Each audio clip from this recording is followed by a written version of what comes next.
glaube, das ist an der, ich liebe auf dem Stecker an der Kamera. Dann müssten wir die andere Kamera nehmen. Und die bräuchte ein Mini-HDMI, glaube ich. Das hier ist gerade ein Mikro-HDMI.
Hello and welcome to the final day of racing at the Sailing Champions League 2015. We're at the Yacht Club Costa Smeralda in Porto Cervo, Sardinia. It's another beautiful day with blue skies, bright sunshine and a stiff offshore breeze. 30 teams from 14 countries are competing over 3 days of high-intensity short course racing. Each team represents a separate sailing club and is qualified for its national sailing league. There are also a couple of extra wildcard places. We'll introduce you to the teams as we go along. With me here in the commentary booth is Marcus Bauer, and on the water is Oliver Schwal. Hi Richard, and we're out on the water with a beautiful view of the coast of the Costa Smeralda on Sardinia. Beautiful weather, beautiful wind. Around 10 knots at the moment, and there's been quite a lot of races already. We'll look at the preliminary leaderboard in a minute. Sure. And we're waiting for the start of race 35. That's race 35 of 48 in all, so plenty of action still to come. Well then, let's have a look at the leaderboard. This is a mid-flight leaderboard. That's why where you see the F9, there's a lot of zeros. That's the unsailed races, but it's interesting to have a look at it anyway. And we see a dominant team from Norway. The Royal Norwegian Sailforening is sailing like we haven't seen before, I must say. They've had such a solid series so far. Last race was the first place again. The Yacht Club Costa Smeralda with 14.7 points. It looks like a small gap, but they have yet one race to sail. Right. And then there's a big gap to the Société Nautique de Genève with 22.2 points. And they also still have to sail one race in this flight number 9. All in all, it's going to be 12 flights. So we have 11 races to come. We're going to follow all of them until we know who is going to be the winner and who's going to be on the podium of this year's Champions League 2015. Yes, it looks like a really dominant performance by the Norwegians. The team is Christopher Spurner, Christian Horn Johannessen, Sigurd Palsson and Erik Kongshaug. And it's unusual in this Sailing Champions League to have a single team so dominant. It's normally a lot closer than this. There's a few races left to go, but really looking at their performance, the worst result they've had is a third place. Every other race they've either won or been second. So incredibly consistent. Yeah, we talked about that yesterday, Richard, how impressive it actually is with the boats being changed after every race, the boats being one design anyway, they're all set up the same way. It is an incredible performance, and we can get to know the helmsman a little bit better with the following interview.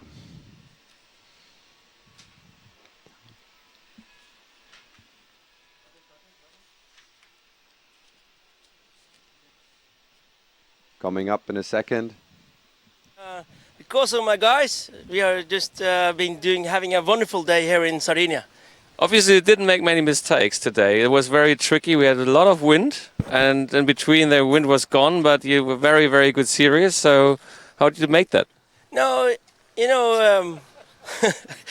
they're laughing about me, but from the outside, I guess it looks perfect, but we make a lot of mistakes. But in this, it's sailing in general. It's the guy or the team who makes the least mistakes who win the regattas. And what do you think? How is the level of this fleet here? Is it really the best sailors, or is there a big difference between the clubs? You tell me that I'll be leading, and so I want to say it's a really, really high level, Yeah. So tomorrow we have less winds. It's good for you or bad? It's really good because we don't really enjoy heavy wind at all. Okay. So we look forward tomorrow. It's less wind. And last question, what do you think about the format Sailing Champions League? Does it have a future? The format Sailing Champions League, does it have a future? It's terrific. We went to Copenhagen last year, and we went back to Oslo or to Norway and said, okay, this is the thing we're going to do. And they actually sail in Ålesund this weekend. And we're going to have a qualification next weekend. So Norway is going to have a full league next year. And I want to say thank you or hello to everybody in Ålesund.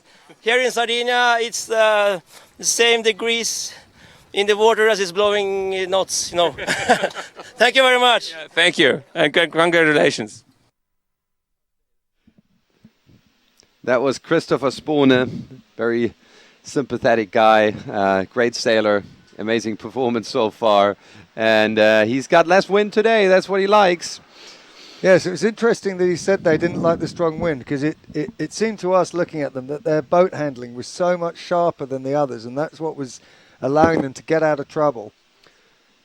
Okay, we're pretty close to the start of the next race. We're in the last 30 seconds. You can see them lining up now. All on starboard tack, slight favour to the pin end.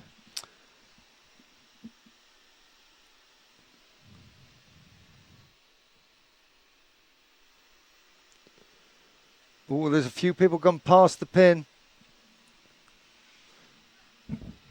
And now we are on board the yacht club Costa Smeralda. This is the team from the host club here in Sardinia. They didn't have such a good start, lying in 5th after the start.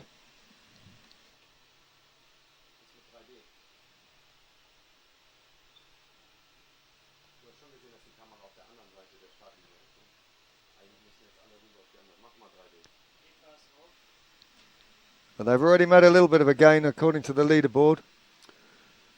Yeah, let's get the leaderboard up. Yacht Club Bregenz came out all right in this race. Hellerup Sailing Club up there. And most of the boats heading to the right side. Yeah, it's interesting. The Yacht Club Bregenz came out towards the pin end, but they've all tacked there. as Marcus said, they're heading towards the right-hand side. The fleet A seems to think the right-hand side's favoured, but actually at the moment, the wind's gone a long way left, so their port tack is taking them very close to the windward mark. Sailing too long on starboard, you run the risk of getting stuck in a corner very early. And the team from Yacht Club Costa Smeralda are actually taking the lead now. Very close between them and Yacht Club Bregenz. Well, it's really close. Just depends. Just a boat length between them. Very close. The boat's heading to the right-hand side in the lead. That's the boats in the picture. At the moment, we can see the windward mark in the background. Yeah, if we go out to the analytics here, you can see the line across the fleet is taken from the bow of the leader, and the distances behind are measured back to that. So we're in a little bit of a left shift, just gone back to the right, and the lead changes second by second here as the wind's shifting. It's an offshore breeze here, which means that it's shifty and gusty. Hellerup attacking, converging towards the middle. Yeah, nobody getting anywhere near the ley lines. They're staying in the middle, the whole fleet, just making sure that if conditions change, they've got a chance to tack, go the other way and get out of it. And this is the onboard view of the Yacht Club Costa Smeralda. And you can see the boats that have just ducked them going along behind. That's the Royal Malta Yacht Club, and the yellow one with the yellow tip is Hellerup. Leads changing all the time. Still early stages in this race. Yeah, I'm very close. As Marcus said, these J70s, One Design Racing. The boats are exactly the same. They're provided by the organisers and prepared for racing so that everything's perfect for the competitors. And they switch boats between races, so they can't customise their own boats or do any major changes. You can see pretty close on the ley line here. First boat's approaching the windward mark. It looks to me as if it's between Yacht Club Bregenz and Hellerup Sailing Club from Denmark. Very important race for the Yacht Club Costa Smeralda. Yeah, second overall coming into this race. Yeah. Couple of points behind the leaders. Well, just 1 point really. So they want to stay close if they want to stay in contention. Yeah, exactly. They really want to be. I mean, obviously everybody wants to win every race they enter, but very important for the Yacht Club Costa Smeralda if they can win this race. Bearing in mind that the previous worst result from the Norwegians was third. If they carry on winning races and the Norwegians don't win their races, then they've got a chance of overtaking them. But if they knock in some thirds and fourths, then it makes it much more difficult. There's great onboard footage here. The Yacht Club Costa Smeralda, you can see the boat behind them just about to jibe. Or maybe just getting a letdown, trying to get down inside them and stop them jibing.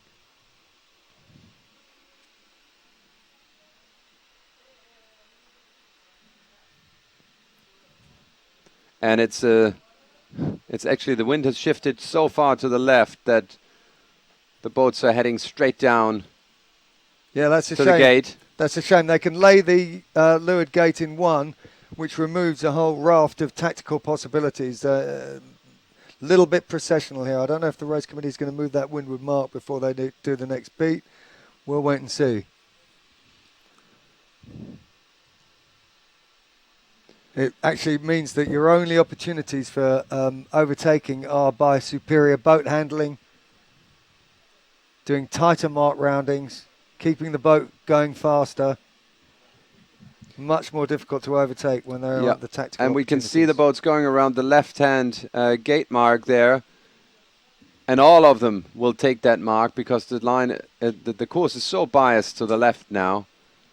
They'll basically go around and tack early. Yeah, there's no point in doing another jibe to get to the other end of the gate. I'm a little surprised that the leading boat hasn't tacked already. Now they have.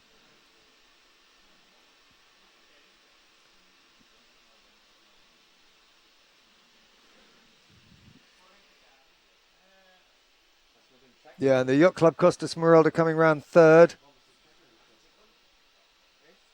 And they've tacked straight away. They managed to hold out the Hellerup Sail Club from Denmark. That's the boat that came around second. They stopped them tacking, and they've tacked square to leeward of Yacht Club Bregenz. That's their only attacking move, really, here. Any header they get on this port tack, they'll be trying to get back across.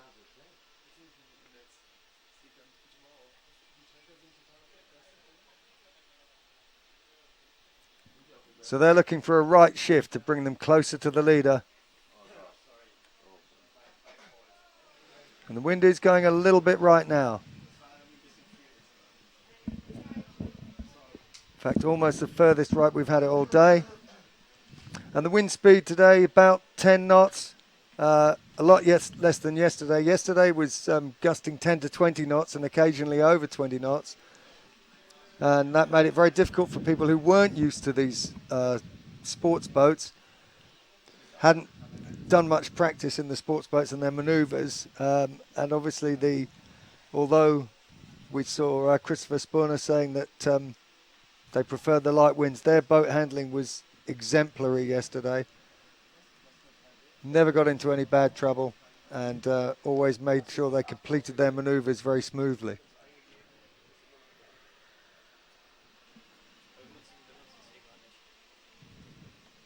Wind shifting back a little bit to the left.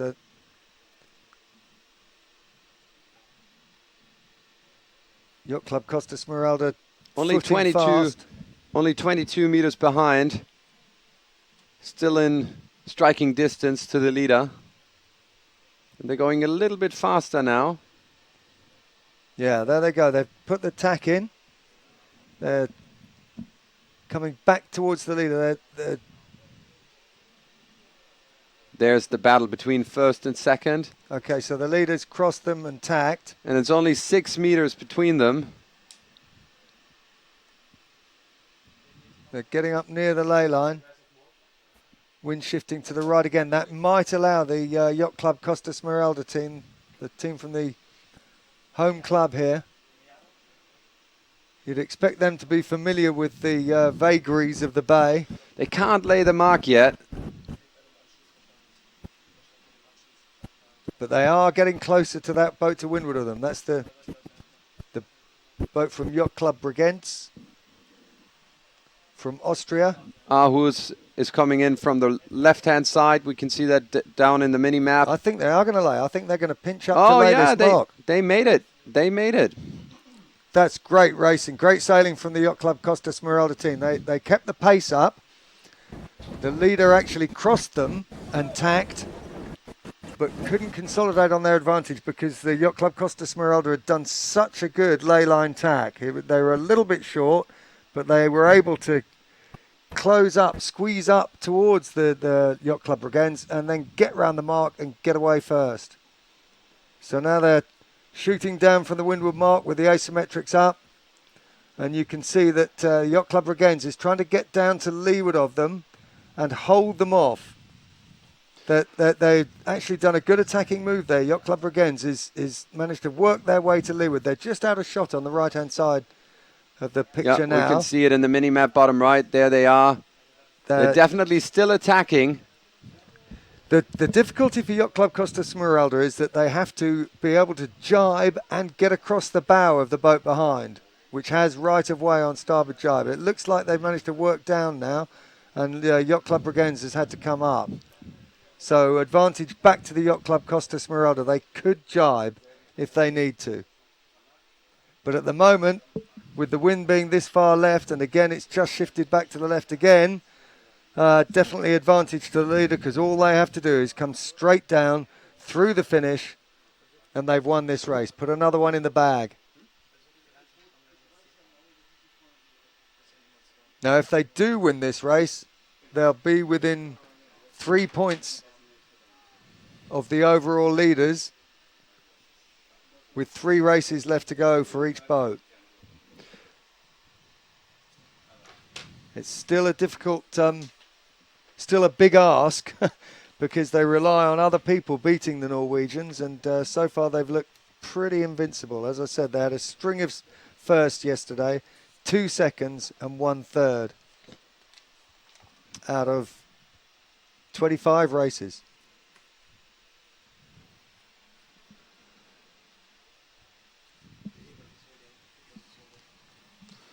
And back on board, and we can see how close the battle really is. Oh, Yacht Club Bregenz is getting the inside of them. It looks like they're overlapping. Wow. No luffing rights, but Yeah. Well, Yacht they, Club Costa Smeralda can't jibe.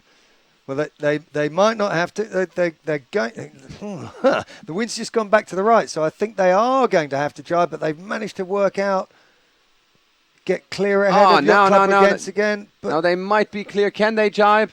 Yacht Club Bregenz is jibing early. Surprises me. no, to be they've honest. taken them to the ley line. They've actually taken them to the ley line, and now the Yacht Club Costa Smeralda, who led round the top mark, they have to jibe underneath Yacht Club Bregenz, and they're potentially compromised, potentially going to have bad air coming into the finish. It's going to be close. Now, right now, Yacht Club Costa Smeralda is still marginally in the lead. This is a great shot across the finish line, and Yacht Club Costa Smeralda have held on. Yeah, they were ahead. I can see that in the sailing analytics as well. But very close there, and interesting that the Yacht Club Bregenz didn't hold them on further. Great race by Yacht Club Costa Smeralda.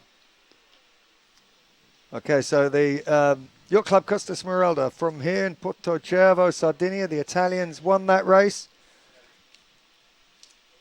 on a mission to peg back the overall leaders. Second in that race, Yacht Club Bregenz from Austria, then Aarhus from Denmark, Hellerup. Oh no, Royal Malta just overtook Hellerup just before the finish. And Norddeutscher Regattaverein, not a good race again. 7th place, they'll be disappointed. And Yacht Club Sobot must have had some sort of problem. They didn't finish this race. Let's have a look at the overall preliminary results after this race. Let's bring them up.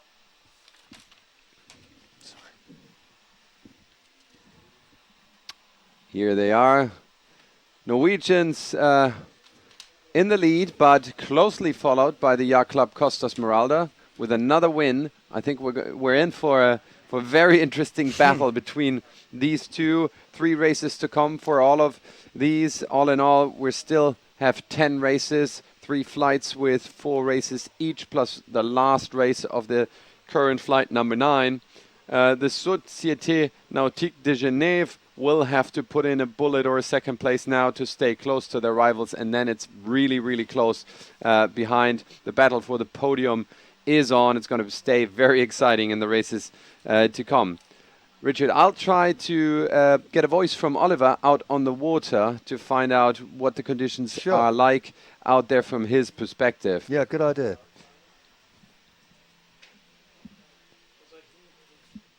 Just looking out across the bay here from the marina in beautiful Porto Cervo. Great conditions for this Sailing Champions League 2015.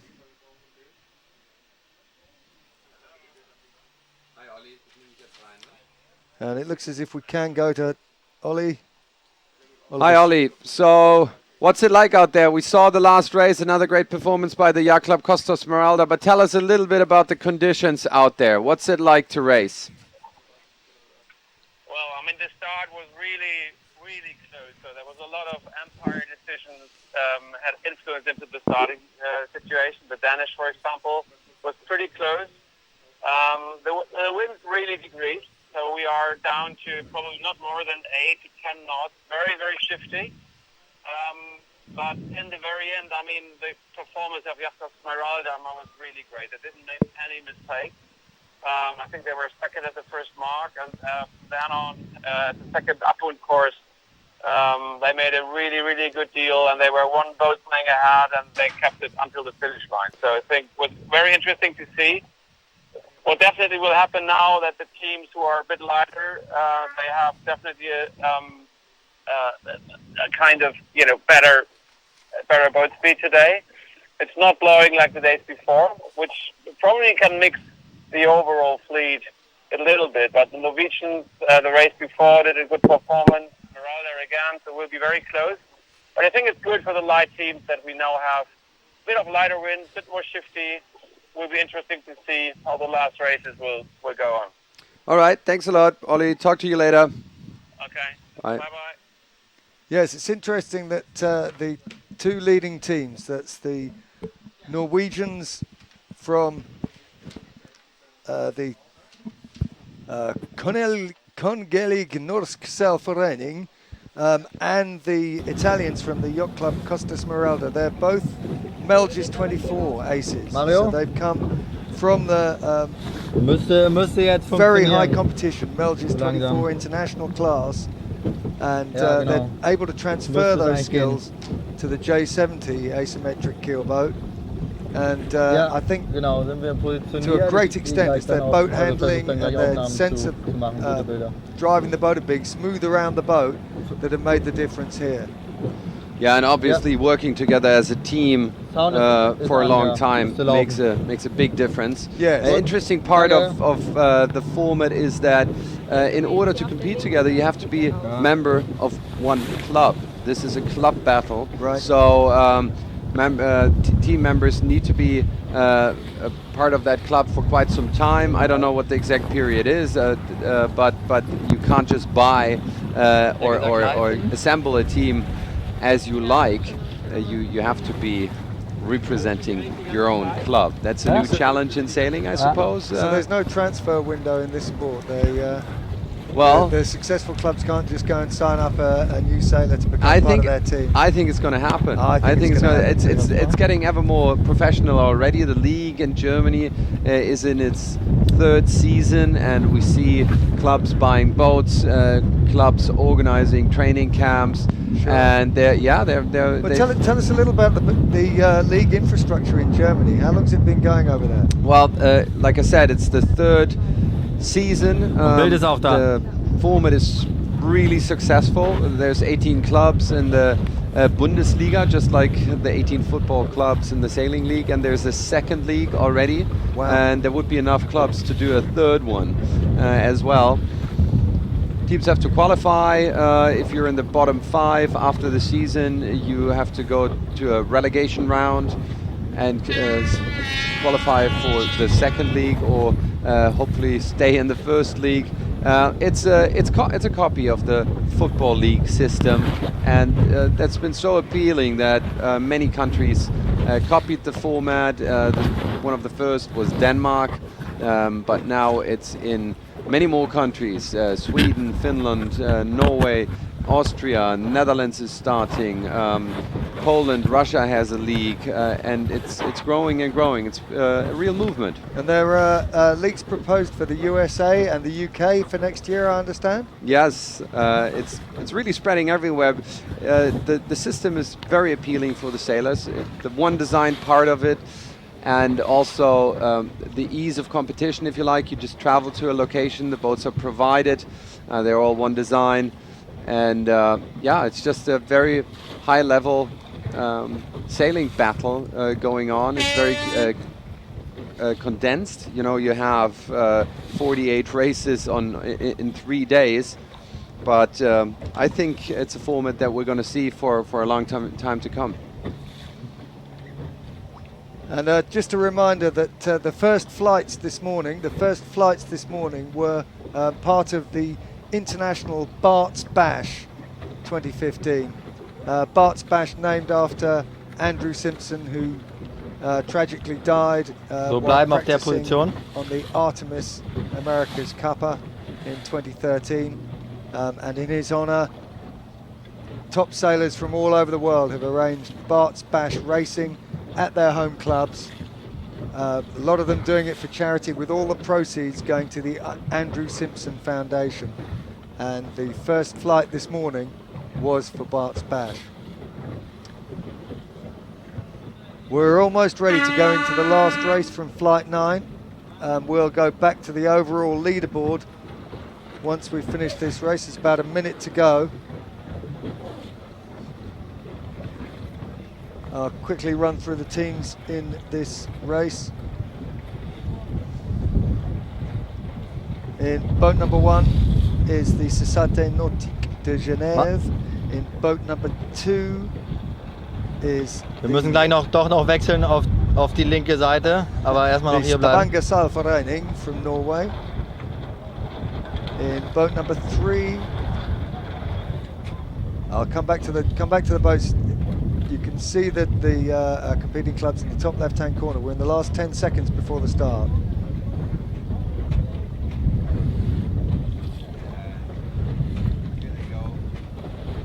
And here they go. Off they go. Go.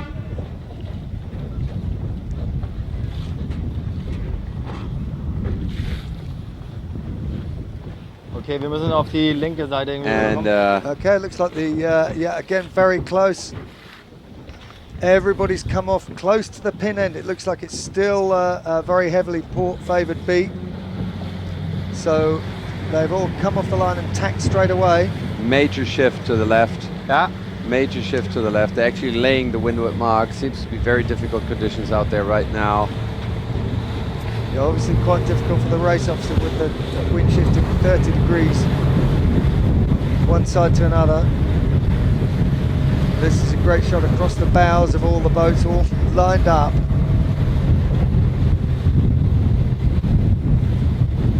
All on port tack. Very important to get a good start in these conditions, because if you're boat length back, you get completely gassed, you get bad wind from the boats in front of you. See the boat from Yacht Club Navigator, that is just tacked across, and they're just losing hand over fist. And they've got nowhere to go either. When they come back onto port, just tack back onto port, they've now got to follow the rest of the fleet. Mario? So very Mario? close between the French in Société de Régate Rochelaise, the young French team, and the Swiss team from Société Nautique de Genève. Big shift to the right now. That's benefiting the boats further to the right. Linke Boat Kursseite furthest oder to the rechte right Kursseite is jetzt? the Société Nautique de Genève. Okay, wir Sorry, sind that's linke the boat Kursseite. furthest to the left. The Danke. boat furthest to the right is the Kungliga Svenska Segelsällskapet. You can see by the angles that the boats are making, you can see how big these wind shifts are. So they were all on port tack, nearly laying the windward mark. 20-degree header, and now a 20-degree lift back up. The leading team's more or less in a line, but the boat that's closest to the windward mark is the one to windward, which is the SNG, the Swiss team, Société Nautique de Genève. And that means they're going to stay close to their rivals. A bit of distance to the leading boats in the overall rankings, but I'd say they stay in striking distance if they win this race. Well, I think it's more important for them to get these results to stay on the podium. I think realistically, they're not going to take 8 points off the next boat, which is from the Yacht Club Costa Smeralda. So really what they've got to do is maximise their performance in these races to hold off the clubs that are immediately behind, one of which is the Yacht Club Navigator, the Deutsche Touring Yacht Club. So the positions at the moment, Société Nautique de Genève leading. In second place is the Société de Régate Rochelaise, and the Deutsche Touring Club in third. And the boats are Langsam closing into drehen the und windward dann mark. mit dem ersten mit. Yeah, it's interesting. The two boats that are just behind this, there's 3 boats. The 3 boats in this race that are 3rd, 4th and 5th overall are the Société Nautique de Genève leading this race. And in 4th overall is the Yacht Club Navigator. They're in 3rd place. And in 5th place overall is Deutsche Touring Yacht Club. and they're in 4th place in this race. So 3rd, 4th and 5th overall. Bisschen vorfahren, bisschen are vorfahren. 1st, 3rd and 4th in this race. Because the boats, the races are sailed in flights, it means that you only sail against each of your opposition once in each flight.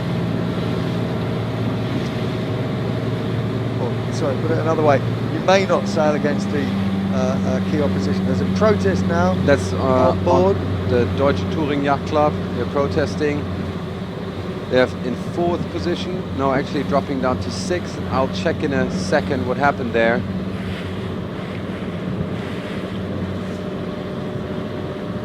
Yes, I suspect it was a proper course call. The boat immediately behind them, trying to get the boat to lure them and make them go up. But we'll see if we can find out from Ollie what was going on there. No, I'll actually check the analytics for that. Yeah, Marcus is going to rewind the analytics, see what happened. There's a close call between those two boats, which is the Deutsche Touring Club. Wir bleiben links. And I think it's the Bergen-Landische Yacht Club immediately behind them. There was Und so auf der Höhe vom no Gate. one really Reicht close. aus.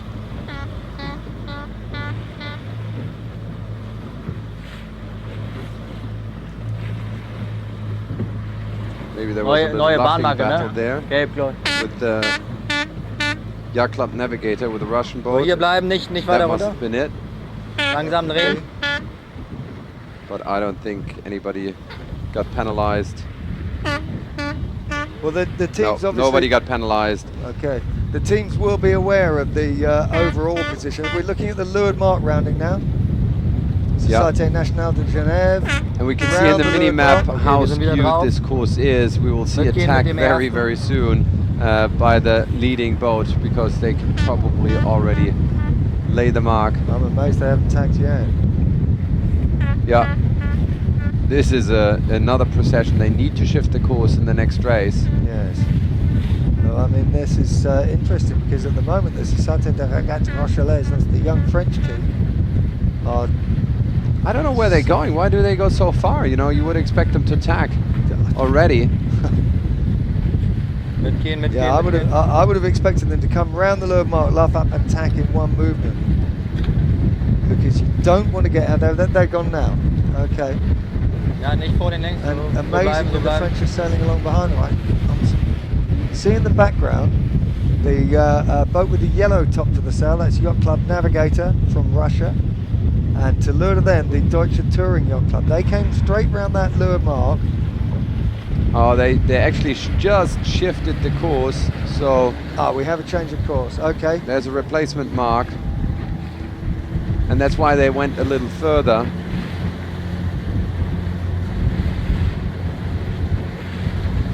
Yep, they actually laid the windward mark a little bit further to the left. Yeah, still haven't. You know, it's still a very favoured beat. I mean, it does explain why the leaders went a little bit further, but I would have still thought that the attacking move would have been to come straight round that mark and tag. Yacht Club Navigator in the background, the yellow boat. Let's check their speeds. 5.5 knots on Yacht Club Navigator. They actually got a little bit more breeze on the far end. Yeah, that's interesting. Does that mean they're catching up? Well, the interesting thing is that when they get the more breeze, they're not only faster, Ja, they reicht, can reicht, also reicht. point Nicht higher. schneller. They're catching up all the time. You can see their counter going down, the distance to leader. Yeah, you can see this boat in the foreground. They got people off the rail. They're not all sitting on the rail. And when the wind speed is down, you have to keep the sheets easy, keep the boat off the wind a little bit to keep it going. You can't pinch up into the breeze when there's not much wind, and they're having to sail down a little bit. The Russians have just tacked now. Yacht Club Navigator tacked onto starboard in the background. Nee. And it looks to me as if they've closed up a lot with the French. This is the French with the purple top to the sail coming across on port. They've still got a clear cross, but I think the Russians are a lot closer. Oh, they've slam dunked them. Yep, So straight slam up. dunked by the French, and that allows the Russians to tack away. Again, that's still an attacking move. especially since they're still short of the windward mark. That was Achtung, an Tessa. interesting move by the French there to cover this left-hand side before they get up to the windward mark. They've effectively given themselves 2 more tacks. Manoeuvres are very expensive, and they've chosen to do 2. Oh, hang on, they've got a penalty. Okay, so the French have been given a penalty there. Might have been something that happened during the slam dunk, but Back on board the Deutsche Touring Yacht Club, who's not having a good race. Going around the windward mark in 7th. no, the Deutsche. Sorry, in 3rd place. Sorry, I missed that one. Nice upwind by them.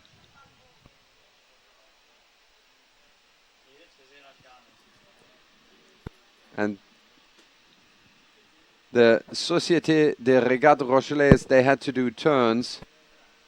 Yeah, they must have fouled the Russians when they went for that slam dunk. Yeah. They were crossing on port and then slam dunked onto starboard. And if they didn't have a clear cross, or if the Russians had to avoid them before they did that tack, then the penalty. We've got on the water umpiring, so the decisions are instant. There's no protests in this regatta.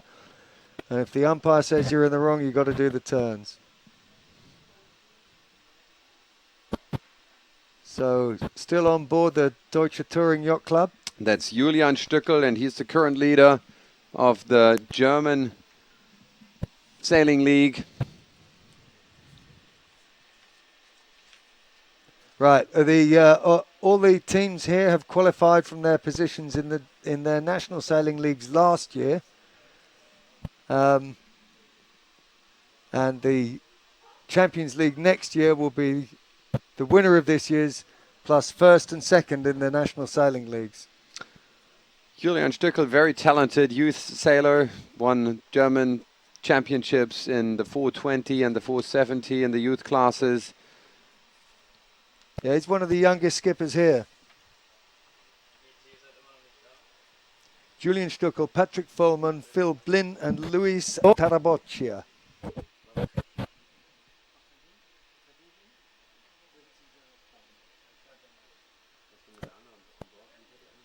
Okay, they're having to jibe. Here comes their last jibe into the finish. Trying to jibe on top of the... Société Nationale de Genève, who led round that top mark and are still leading, but only just. And it looks like the Russians jibed earlier. They got down to leeward of the Société Nationale de Genève and got a little bit more wind. It looks like they jibed earlier. Société Nationale de Genève jibed later. The Deutsche Touring Yacht Club jibed on top of them, slowed them down. It looks like the Russians have taken the lead here. Just got to sail down across the finish. Yeah, it looks like they're ahead. Just about. Yeah, it was awfully close. Yeah. It actually says 0 meters on the Well, different. we'll have to see. We'll have to get that confirmed by the race officer. But to us, on the analytics, it looked like the Yacht Club navigator just pipped Société Nautique de Genève, and then the young Germans from Deutsche Touring Yacht Club. And that concludes the flight number 9 with this last race of the flight, and it will allow us to take a look at the overall leaderboard. Bear in mind, this is preliminary, of course, but it gives us a good overview of where we stand in terms of overall scores. And let's bring that on now. Here we are. The Norwegians with a healthy lead, but closely followed by the local heroes from the Yacht Club Costa Smeralda. And in 3rd place, it's the Yacht Club Navigator with 23 points, who've now overtaken the Société Nautique de Genève, which are just 1 point behind. Yeah, that was crucial. That last pass. 1.9 points actually behind.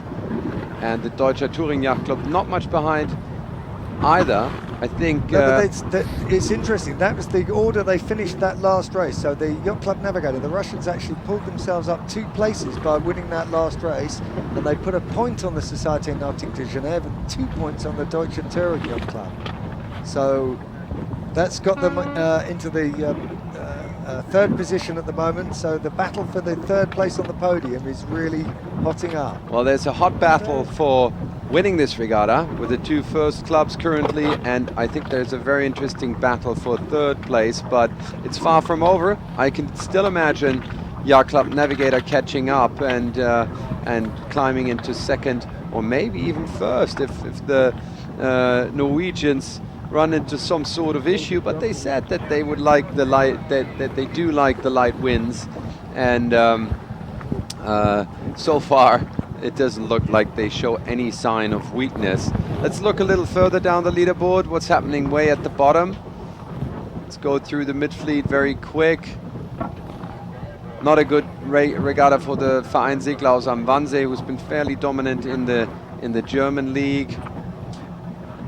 And if we go way to the bottom, there's Royal Thames Yacht Club fighting for the wooden spoon, as you called it yesterday, Richard. They're fighting to avoid the wooden spoon, really, and they actually improved towards the end of yesterday.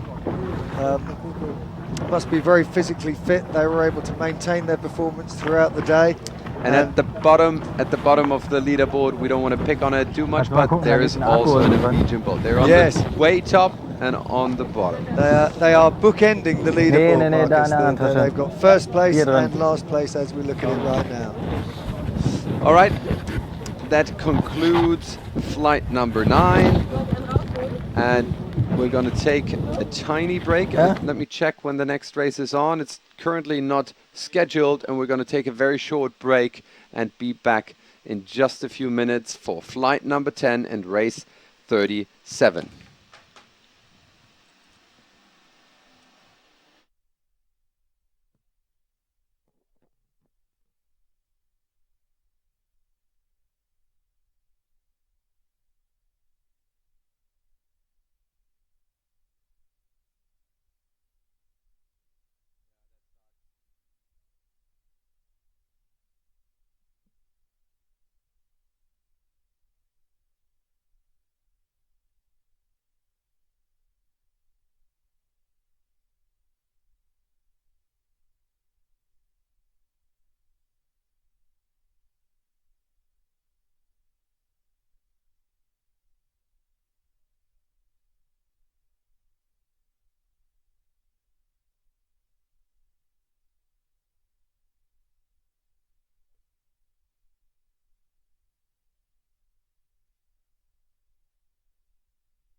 Okay, we're back live now. Lining up for the start of race 37. Race 37 of 48. So 12 races to go, including this one. And our overall leader, the Kongelig Norsk Seilforening from Norway, are in boat number 4. I'll quickly go through the other competitors in this race. In boat number 1, it's the RCO, that's the Regatta Club Oberhofen from Switzerland. In boat number 2, it's the SSF, the Stavanger Seilforening from Norway, currently in last place. In boat number 3, it's the Yacht Club Navigator from Russia. We saw them take that. Last race and pull themselves up into a clear third. In boat number 4, as I said, it's our overall leader, the Kongelig Norsk Seilforening from Norway. In boat number 5, it's the Alandska Segelselskapet from Finland. In boat number 7, it's the SKS team. That's the Skovshuvud Sail Club from Denmark. And in boat number 8 is the NRV. And the postponement flag has gone up. They're probably realigning the course. And we'll just go on to the onboard camera and have a look at the sparkling water. And the wonderful weather in Sardinia. And we're on board the boat of the Norddeutsche Regattaverein. Great. Yeah, postponement flag is still up. Yes, it looks to me as if the wind's dropped actually from the last race, and the race officer's probably done a smart move here and is waiting for the wind to settle in direction. Still very shifty. 7.4 knots currently out there on the race course. Right. But it's an offshore breeze. Fairly confused. Yeah, we've had some massive shifts. 40, 50 degrees within 5 minutes. Which surprises me a little bit, I must say, because it's not massively offshore. There's the Strait of Bonifacio, and the wind's blowing through that, and then just over one cape and the Maddalena archipel. So it could be a fairly steady breeze, but I guess it's blowing around the corner of Capo Ferro. Yeah, that's the significant topographical feature, just straight upwind from this race course. We're a little bit further offshore than we were yesterday. Yesterday it was very rough out in the bay, so we had to come in tucked up under the shore, and with the gusty wind we had yesterday, that made it very tricky. But today, a little bit less wind, we can go further out, but still not far enough to completely clear that landmass to windward. Postponement flag is still up.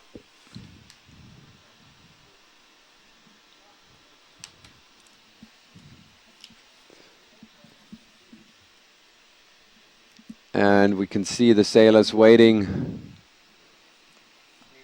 for the next race. That's Klaus Lahme and Carsten Kemmling from the Norddeutscher Regattaverein.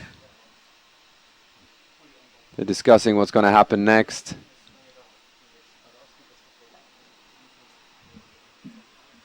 Yeah, very important when you're on the water all day is to keep hydrated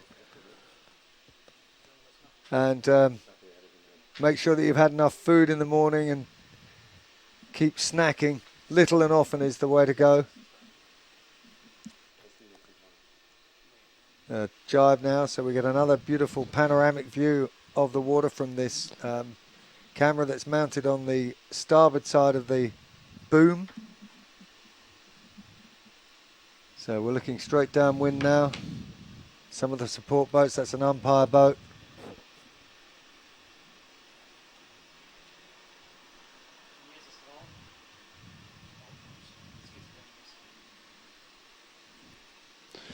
racing is still postponed.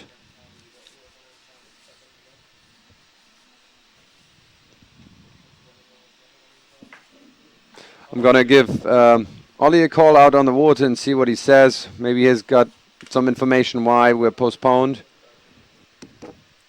Yeah, that's it. It might just be that they're moving the course, or it might be that the race officer's waiting for the wind to settle a little bit. If he's detected it suddenly going very shifty as it dropped in the last 5 minutes, then it's a smart move to postpone, hold the start until we can set a course that's more or less upwind. We saw in the first race we covered today how if the wind shifts one way or the other, you end up with a skewed course and little tactical input. So, Ollie, out on the water, can you tell us why there was a postponement up? I think it just went down this second, but why was it up? It was up because the wind decreased and there was a big shift to the left, which had big influence in the race before, as we also see. They changed the course to the left, but now when they wanted to start the second race, it shifted back to the right. Okay. To me, it looks like as if these big shifts gonna stay. I mean, I think there's really, really low pressure now. I mean, first time we can see the crew sitting in, and yeah, it's tricky. It's pretty tricky conditions. Well, but, however, we hope that it will be stabilized. I mean, the forecast is good. They expect more northerly winds, which happens now. So we will see, but they just continue the starting procedure.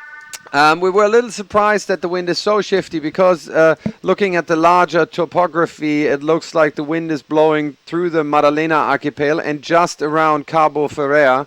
But you confirm there's like 30, 40 degree shifts. A little surprising to us that it's that bad. Does it surprise you out there? Well, I mean, the race course is not in the area where the Maddalena Islands wind comes through. So we're a little bit behind the landscape here. And I think we have some tropical influences as well. Okay. And it's not really, it's tricky for the race committee, but they make really good and fast decisions. And I think it's absolutely okay to start the race now. I mean, it's for all the crews the same. And even the performance of the Russians we've seen, I mean, they are really heavy guys, and they made it happen with a fantastic strategy. And it will be an interesting finish here. All right, thanks a lot, Ollie. Okay, we're in. Bye. We're in the last 2 minutes now. The race officer dropped the postponement. We're in the sequence, and you can see from the pictures here how light it is. Very important in these conditions, not only to go the right way, but to keep the boat moving all the time. It's very easy to stop the boat, and it takes forever to get going again. We have one wind device on the starting boat. It currently measures between 5 and 7 knots. That's still enough to race. Just makes it very tricky. And the other interesting thing about this short course racing, it is very tight, it's very compact, it's very exciting, but it also means that it's very difficult to, when the wind's shifting a lot, it means it's very easy to lay the mark in one. On a longer course, you know, if the course was a mile long, then you can be a few degrees out and all the boats will still have to tack on the upwind and jibe on the downwind. If you're going in a very short course, the same wind variance will make it will very quickly make it a one-way course, just one tack beats and one reach runs. 30 seconds to go. It's about 40 actually, the timer and the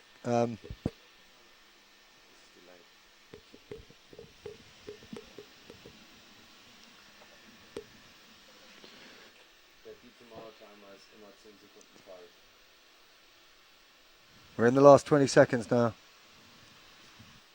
There's a couple of boats look like they're over the line already. That's the Yacht Club Navigator, the Russians, doing a big dip down now. They've got to clear the whole boat. It has to be the correct side of the line. They've made it. 5 seconds to go. Start. I think they were close anyway. I think they were close. So there's a couple of boats here. Yes, so they were. Okay, they're peeling off. They're going to go around the end and jibe around this pin end. Looks as if everybody individual recall is up. Yeah, there looked like a boat over at the other end as well. That was the Regatta Club Oberhofen from Switzerland. So those two boats are obviously very important to get as good a start as possible, but if you push it 1 centimetre too far and you're seen by the race officer, then you're having to restart, and those two boats are now last and second to last.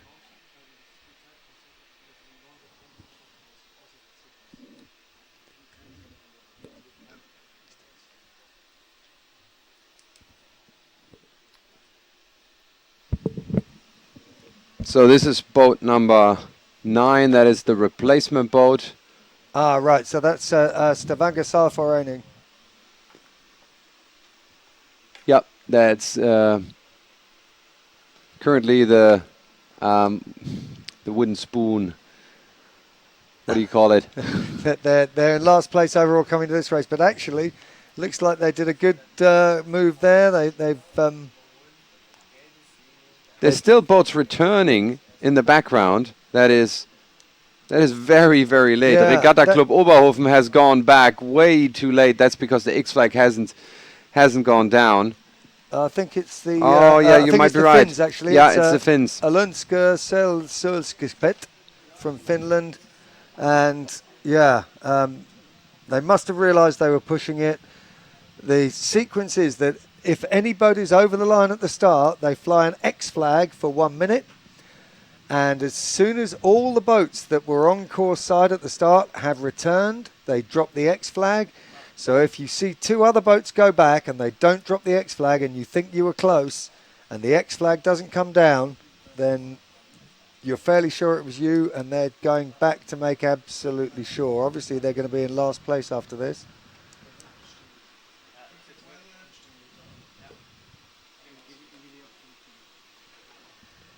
Don't know. Maybe they got a problem on the boat there. It looks like they're just sailing off the course. So we'll big shift to the right at the moment. There was a huge shift to the right. We can see the boats bearing away in the SAP Sailing Analytics. And that's amazing. The Russians, who were OCS, bore away around the pin, jibed, stuck out on port tack. They're now leading the race. So they went from OCS to last, and they're back to first. And we can see from the analytics that huge shift to the right. So all their tacking angles were very shallow. It looked like they barely changed direction going from port onto starboard. And the Russians now coming down over the top of Kongelig Norsk Seilforening. That's our overall leader.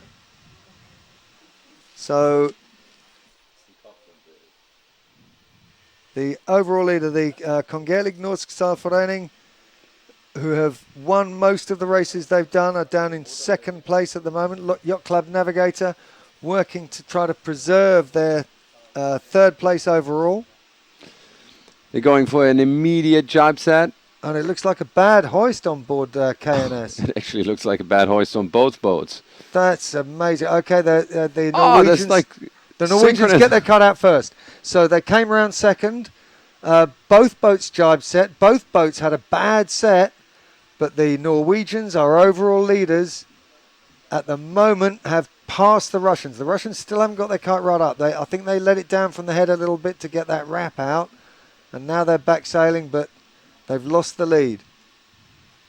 And in the foreground here, you can see this is the... I think it's the Skurvshuvud Sail Club.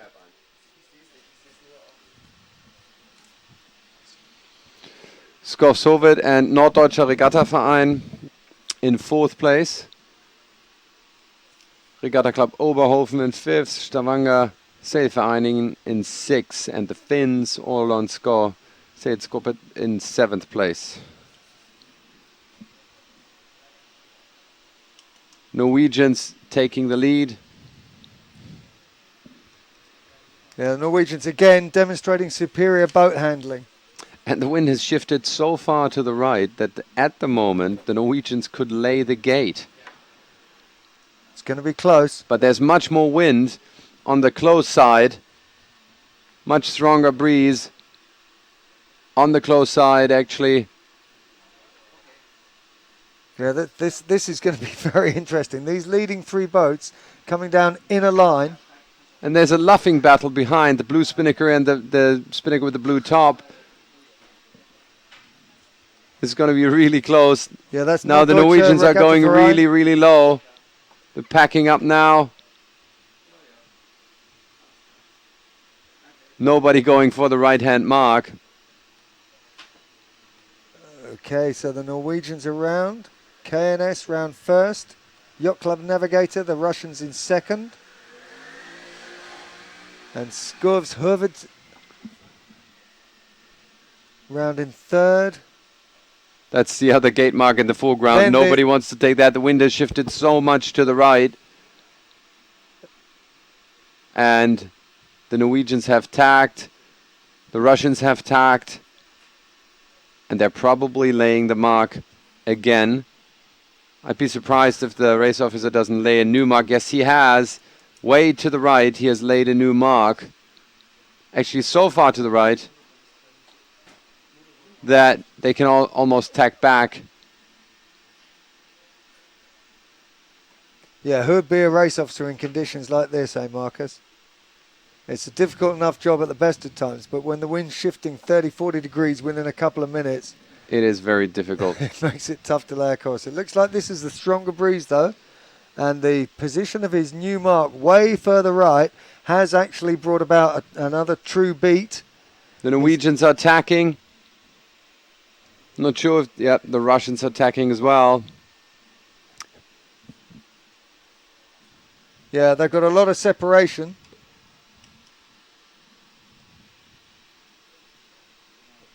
So now it's straight upwind again. Yeah, actually, exactly. He did put the mark in the right place. Yeah, not too bad a call actually by the race officer. I think he recognised that this is a new breeze coming in, and as long as it continues from this new direction, then they'll have a true beat all the way to it, and then a proper run back. The danger is that it dies out or fries up and comes back from the other direction. But at the moment, he's done a good job relaying the course to give them a good beat. And our overall leaders, Kongelig Norsk Seilforening, again, came around that top mast second, did a better hoist than the Russians in front of them in Yacht Club Navigator, took the lead, and now they're continuing to lead up this second beat. They're straight in front of the Russians, and then they've got the third place boat from Regatta Club Oberhofen from Switzerland, is square to leeward of them, and that's the view from the Norddeutsche Regatta Verein. From their boom, they're heading way out to the left. Tacking now. They're in 5th place at the moment. Yeah, and that was interesting that the boom is on the camera's on the starboard side of the boom, and usually you can see the crew members when they're on starboard tack, but they just tacked from starboard to port, and the only time we saw the crew members was in the middle of the tack. So looks like no crew members on the rail at the moment in any of these boats. Only 5 to 6 knots at the moment. But the Norwegians are doing really well again. Yes. They're in the lead. They're doing well compared to the Russians. They're 30 meters behind, 25 meters behind. Well, we saw Christopher Spooner said they preferred the light winds, and I was surprised because they looked so good yesterday when it was strong and gusty and very tricky sailing. A lot of boats broaching yesterday. Don't think we'll get any boats broaching today. But yeah, they have continued their domination, and this is a really exceptional series being sailed by this team from Kongelig Norsk Seilforening in Norway. Getting up near the relayed top mark now.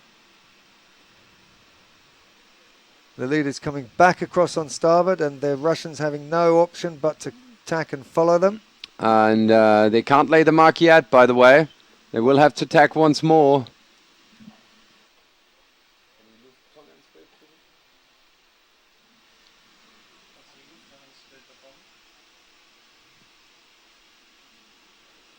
Yeah, all the boats are going to have to do at least 2 more tacks.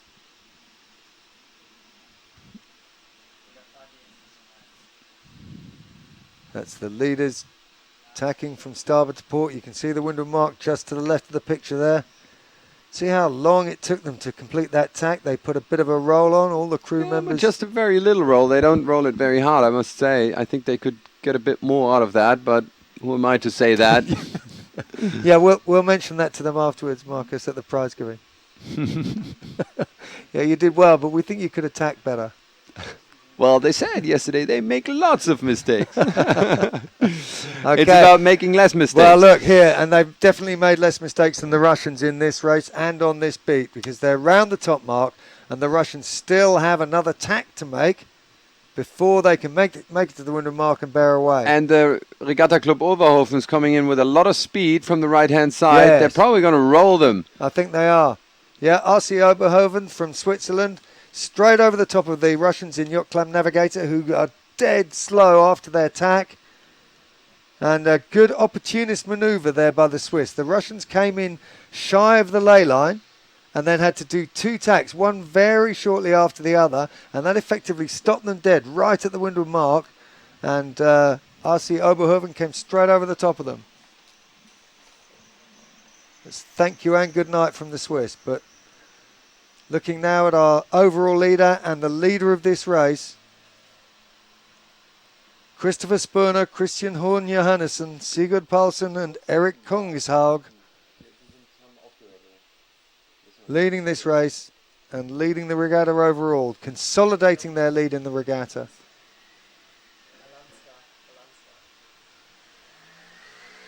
Their closest opposition, the Yacht Club Costa Smeralda, is not in this race, remember. They're not racing until race 39. I'm surprised the wind doesn't shift back. It's pretty consistent now. Maybe it's going to stay there, which would actually be a better direction.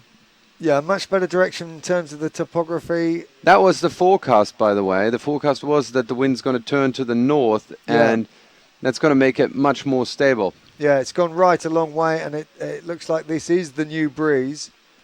And as Marcus said, that gives us a much clearer path for the wind to get to the racing area. It's not having to go past any major landmass. Actually, so northerly here is a much better direction than northwesterly. Actually, there's no landmass up until Genoa, really. Right. So it couldn't get less confused. So maybe we're in for much more steady conditions with this northerly breeze. Well, certainly from the perspective of the race officer wanting to lay a true course, that'd be a great boon. But from the point of view of competitors trying to make major gains, less opportunities. When the wind is more stable, there are less opportunities to make a big gain. But at the same time, it does make it more less of a lottery, shall we say. A lot of sailors complain that when there's big shifts, it's luck comes into it more than it should, rather than pure sailing skill. Looking at the speeds, the average speeds in this race, I'm surprised. There's very, very little difference in it. Yes. The Norwegians are not the fastest boat around the course. The Regatta Club Oberhofen are a little bit faster, but they've gone extra distance. Right. I think, yeah, the key is to sail the shortest distance, to stay on the lifted tack on the upwinds, and to stay on the headed jibe on the downwinds. And this is something that the Norwegians have been exceptionally good at. We saw consistently yesterday they were sailing the shortest distance throughout the race and making less manoeuvres than others. And we saw how badly the Russians had to pay for those 2 tacks they did right at the top mark. You could see the dramatic effect on their speed that the 2 tacks close together, they actually ended up stopped dead at the windward mark. The Norwegians are finishing now, and it's another bullet for them. They're astonishingly consistent, Marcus. High fives, amazing performance. Yeah, congratulations to them for another race win. And what a gap. Yeah. To open up further on this downwind. It went from like 30 meters to 60. And here comes the Regatta Club Oberhofen in second place. Yeah, they're just bearing away to get down to the line. That's quicker to do that than to put another jibe in. The Russians in the background with a yellow top to the sail. They'll be upset with themselves for dropping places. They actually led round the first mark here. Gave themselves a good opportunity to consolidate their third place, and instead, their third place overall. And we're on board. The Norddeutscher Regattaverein, not a good race for them. Not a good regatta for the German teams so far. They're down in sixth place.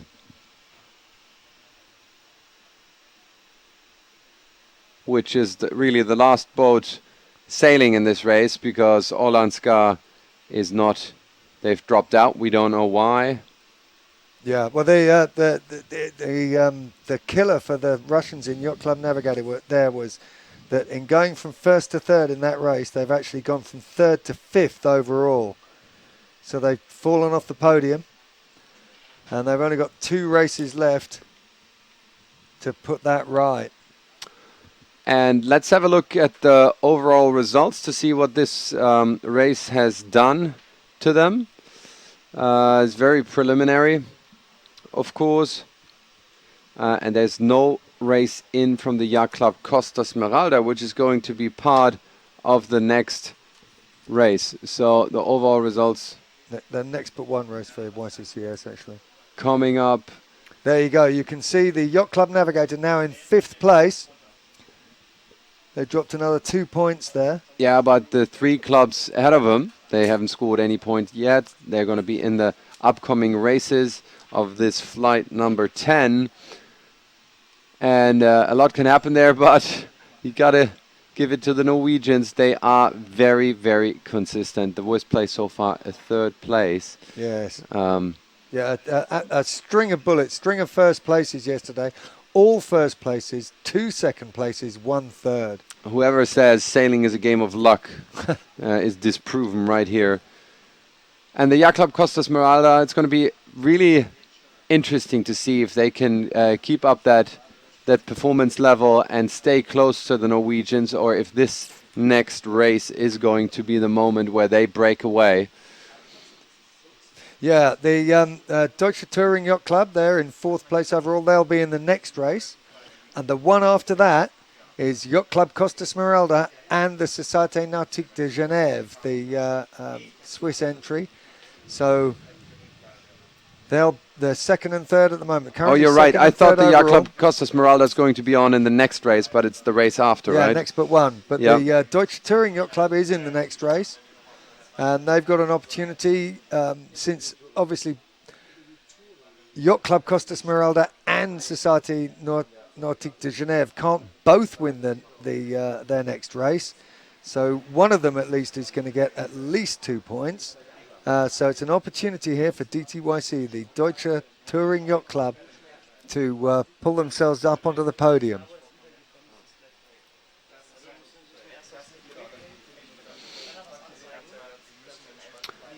So in the next race, it's the Deutsche Touring Yacht Club. I think we have an interview that we're going to get lined up in a minute from the Deutsche Touring Yacht Club. Yeah, that's Julian Stuckel, Patrick Vollmann, Phil Blinn and Luis Taraboccia. Yeah, we talked to Julian Stuckel yesterday.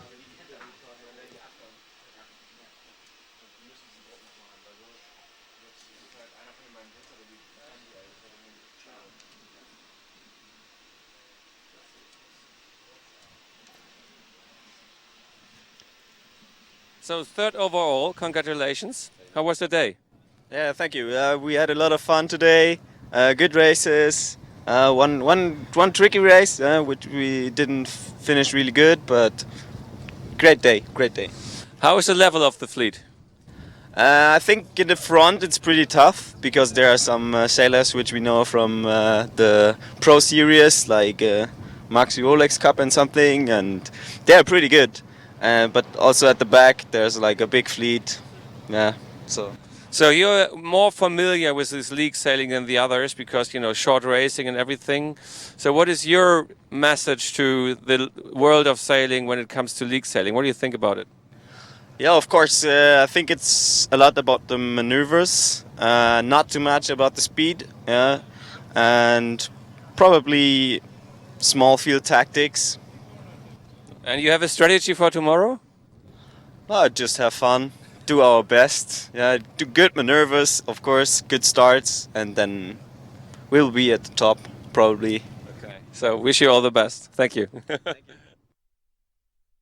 Julian Stückel, one of the youngest sailors in the fleet and so successful already. On board with him are Patrick Vollmann. He represented Germany at the London Olympics in the 470 class. Phil Blinn, a very successful Dragon sailor and Maxi 72 sailor. And he also sails Melges. I think Julian Stückel has been German champion in both the 420 and the 470. Is that right? Yep, that's right. And there's also Luis Taraboccia on board, successful Optimist sailor and Austrian-German, and second at the German championship in the Melges 24 class. So very experienced crew right there. Despite their youth. So we're currently waiting for the next race.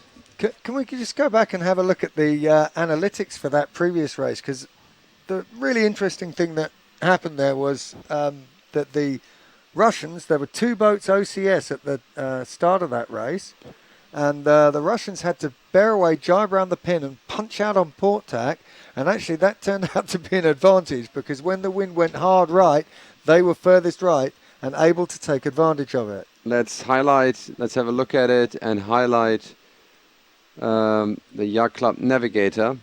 So we can see here the trail of Yacht Club Navigator, and they, as you said, they actually went over the line, returned, and then put in a jibe and headed out straight to the right-hand side. And let's fast forward that a little bit. The green boat coming across their bow right now is the overall leaders in Königlich Norsk Seilforening, and they crossed the Russians here, but carried on going left. And the Russians then got a massive lift on port and tacked through, it looked about 10 or 20 degrees. So when that shift came through, the Russians were furthest to the right and able to take advantage of that.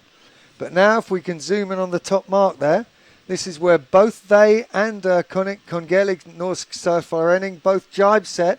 We saw on the live pictures, the live video feed, that they both had terrible sets, but the Norwegians sorted theirs out quicker and were able to sail over the top of the Russians coming down this run. That also opened the door to the Regatta Club Oberhofen from Switzerland, who did a nice clean jibe set. In fact, I think they did a straight set and then jibed.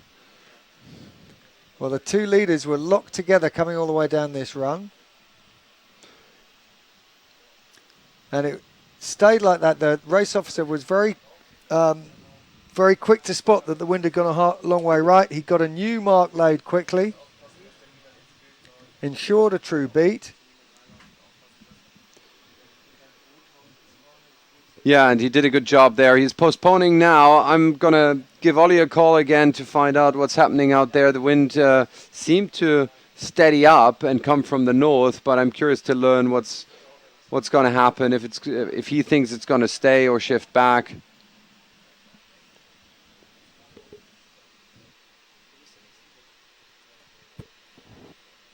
Yeah, still looking very soft out there. Very light winds. Hi, Ollie. I think Marcus is going to... I think we can speak to our on-the-water reporter, Ollie Schwal. No, we're going to do another interview on the spectator boat.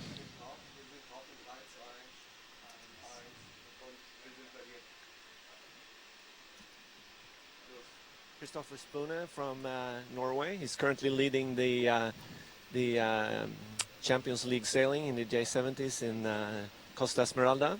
And a few words from the last race. Yeah, it was really tricky start because the line wasn't really square, and then so we didn't take any risk. I mean, tacked, and on the first beat it was a major shift to the right. I mean, we were lucky to tack underneath the Russian guy from Moscow, and actually he led the way. So and then we were the same. We were together on the top mark, and then we had a jibe set, and he fucked. Sorry, he made a bad setting, and we did the same. But we got into the inside of on the gate, and then we had more speed, I think, compared to the rest of the fleet. Are you as fast in these light conditions as you proved to be in the hard ones earlier this week? I said that when we docked yesterday, that we are faster in light winds now we are in heavy winds. So we look forward to the rest of the day, and I think the pressure is on the local guys with Favini and Federico. Do you think that you have good competition, or do you think it's a walk in the park? It's not walk in the park at all. I think we're fighting our way back. We started the day with a third, and then we said, okay, we have to step up our game, and we have done that so far. Okay, so if you want to send a message to the sailing community in the world right now, what would you say? That I love my wife, and she let me go sailing all the time. So guys, well, thank you very much for the competition. It's beautiful. Thank you very much. Very emotional talk there by Christopher Spooner. And it's going to be good to see those last three races and see what's going to happen. He thinks the pressure is on Yacht Club Costa Smeralda. I'm also talking to Oliver out there on the race course. And Oliver, we thought the wind shifted to the north and actually steadied up. But what's your impression out there? What's happening? That's exactly the case. I mean, we have, in the meantime, really stable conditions. It's a completely new situation. There's no more influence from the shore side, so it's really sea breeze conditions. I would guess around about 10 knots. And all that happened within the last 1.5 hours was exactly what was prognosed from the weather forecast. So I think when it's stabilized now, we need a complete new race course. The leeward gate has to be placed in a new position. Okay. And even the windward mark, but it looks really good now. So fantastic condition, and looking forward for the next race. Excellent. It looks like a very nice mix of conditions we are having here. We had strong breeze yesterday, tricky breezes, light wind this morning, and now a steady sea breeze. It's all you want, the whole range of conditions. Beautiful. But we're probably in for a little wait. How long do you expect them to take until the course is laid? Well, the Rips still have all the boats, all the marks on the boat, so I would guess it lasts probably 5 to 10 minutes maximum. But the crews are already preparing themselves, so everybody's close to the starting vessel. So I expect definitely not more than 10 minutes. All right. Thank you very much, Ollie. Talk to you later. Okay. Bye-bye. So we're in for a little wait, and that means we're going to take a break. We're going to keep you informed and updated. We think it's just a short break, maybe 5 to 10 minutes. Stay tuned. We're going to be right back for race. Richard, help me out here. It's race 38 coming up. See you in a short while.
And it's only 37 seconds to go to the next race.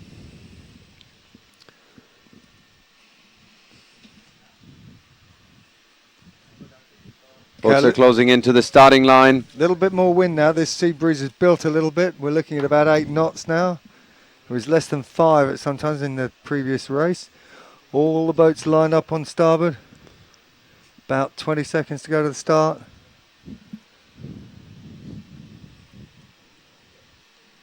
Very heavily starboard favoured line this time. All the boats clustered up towards the committee boat.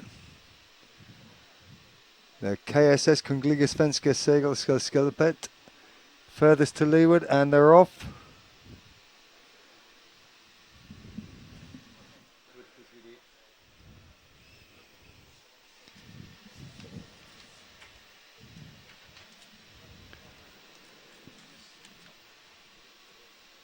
So the early leader is the KDY, that's the all-female team. Lotte Meldegard, Tina Glamkopf, Hele Ørum and Anne-Sophie Munk from KDY, Kungelig Dansk Yacht Club.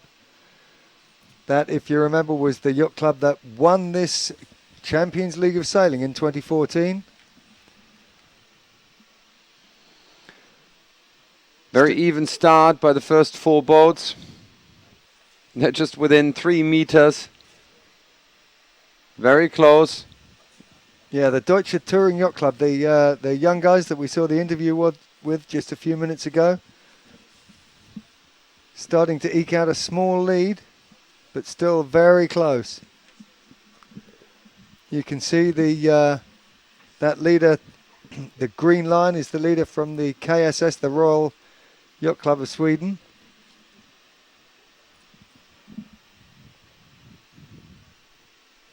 That's the boat we're looking at now. They've got a very slight lead, but they can't get back across at the moment. They're gone now. They waited for the boat to windward of them to tack, and they've tacked. Looks like they're very high of the windward mark right now. The Deutsche Touring Yacht Club is on the right-hand side of the course, by the way, and it's really, really close. There's not much in it. Yeah, there's a huge split. He's basically going from first to second, depending on the wind. Which way the wind shifts. Yep. It is awfully close. Yeah, the Royal Yacht We Club can see that in the 3D graphics.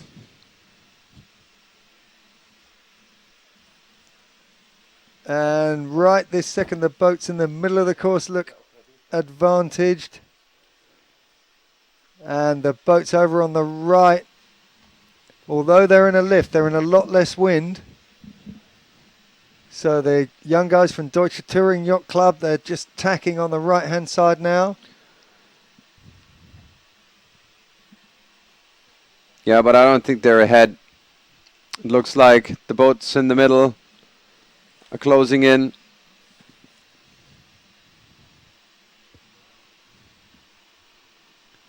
Are closing in ahead.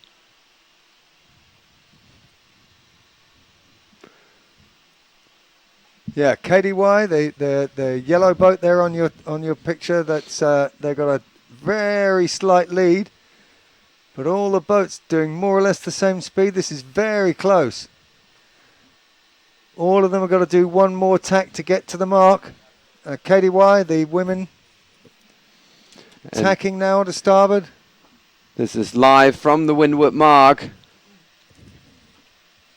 And the first round is the Watersport Vereniging Almere from Holland.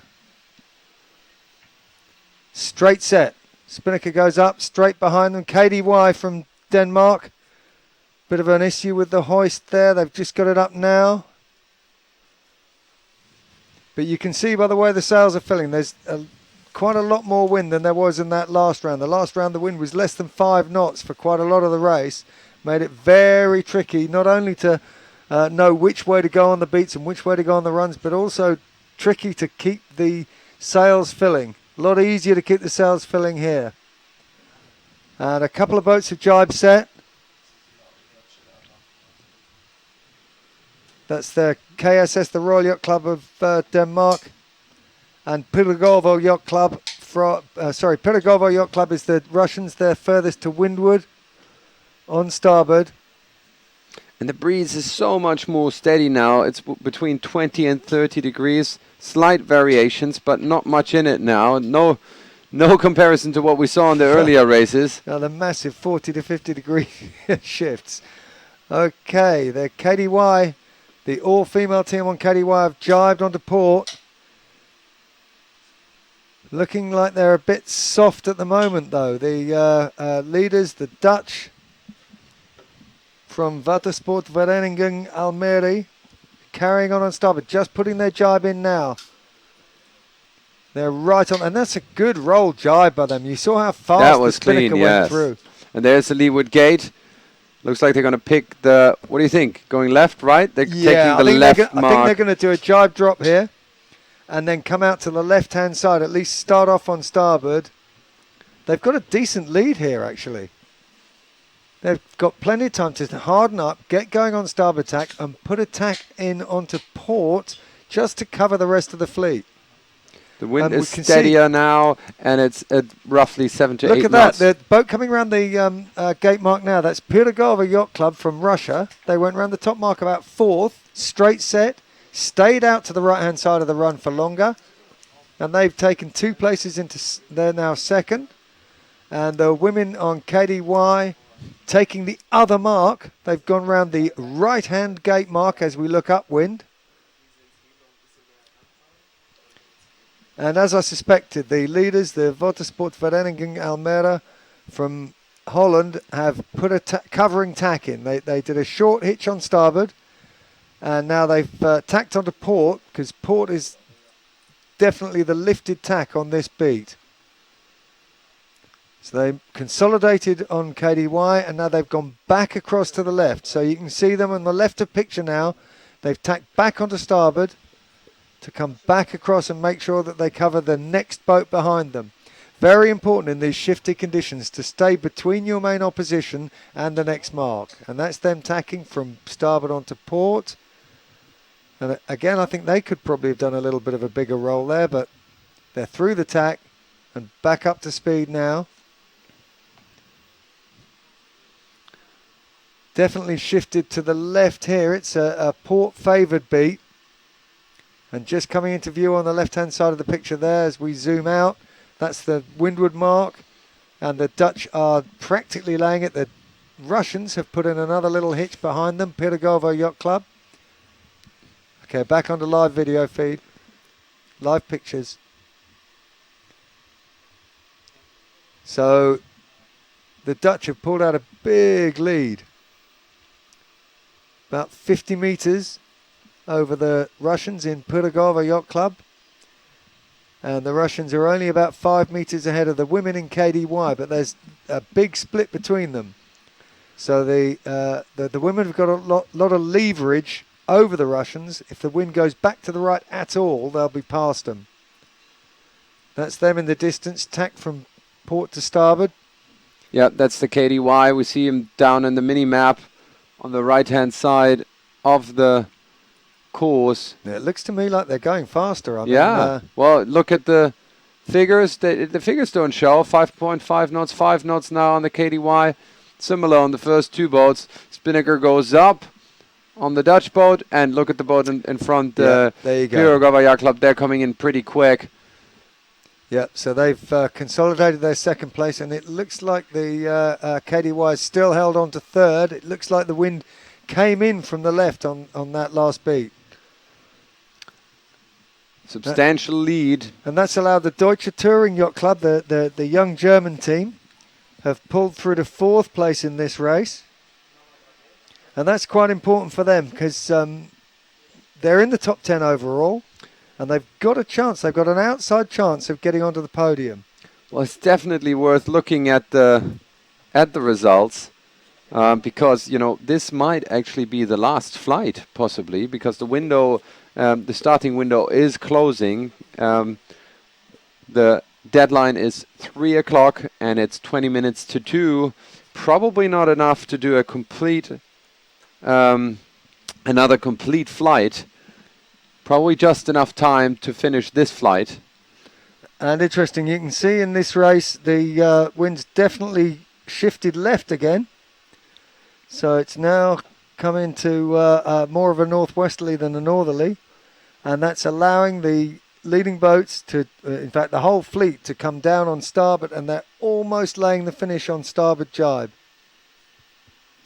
The Dutch team in WSV Almere have pulled out a 50-meter lead over the Russians in Pyrgova Yacht Club, and they pulled out 40 meters on KDY from Denmark, and they're a further 20 meters ahead of the young German team in Deutsche Touring Yacht Club. I don't think there's a chance that Deutsche Touring Yacht Club can catch the third-placed boat, which will probably be Yacht Club Navigator. It's quite close, but I think they would need to win this race, and there's no way they can win this race. Right. 56-meter lead. Yeah, especially if this is the last flight, yeah. But, you know, you never know. Maybe they're going to start another flight and then not finish it. That means for the unfinished races in a flight, all the boats are going to get average points. That's not going to hurt the Norwegians, that's for sure. Okay, here's the race winner.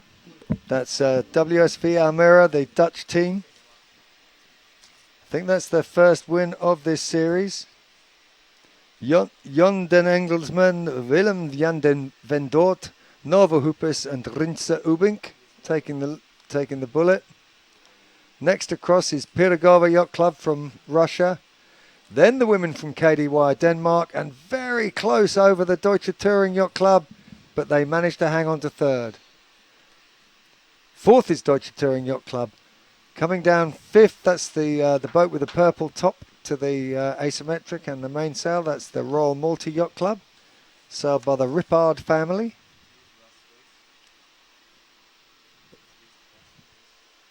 And that's it for this race. Race 38, done. All right, that gives us some time to look at the overall standings and go through it. Okay, we can see the Norwegian team, Kongelig Norsk Seilforening, leading by just over a point and a half over the hosts Yacht Club Costa Smeralda. And these two which are going to get extra points in the next race. They're definitely going to be in the next race, and that means if there's not an extra, not another flight, it would mean that KNS would have won. We don't know that yet. We're going to get confirmation off the water what the race officer has in mind with regards to sailing and starting another flight that he can probably not finish. Right. But in third place currently Société Nautique de Genève, but they have another race to go, and that is actually, help me out here, Richard, that's it's also in the next upcoming race they're going to be in. These two races, these two teams, the Yacht Club Costa Smeralda and Société Nautique de Genève, they're both in the next race. That means a silver medal and bronze medal could potentially be decided in the next race. Yeah, it could be. The third place Société Nautique de Genève, they've got a couple of points lead over Yacht Club Navigator. So Yacht Club Navigator from Russia in fourth place right now are going to be hoping for a bad race from SNG, the Swiss boat. Well, a bad race would be a third place. That's bad enough if we don't get any more flights after this one. Yeah, on the other hand, it means that the Swiss boat has to come second in order to secure a place on the podium. Exactly. So they'll be aware of these points and places overall while they're out on the water, and they'll know what they've got to do.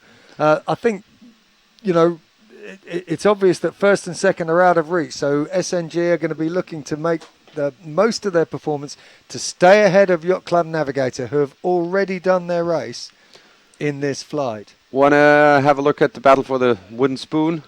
Sure.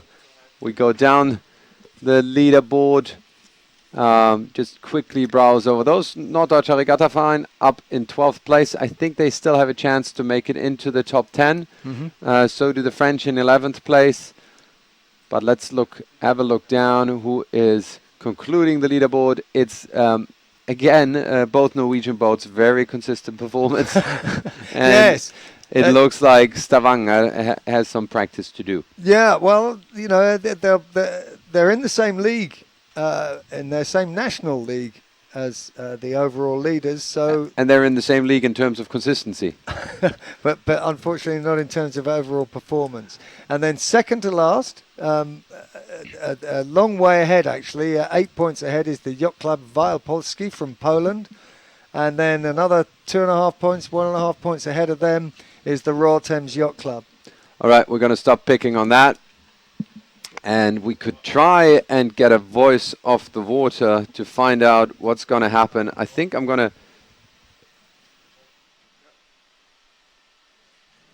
Well, I actually got a message.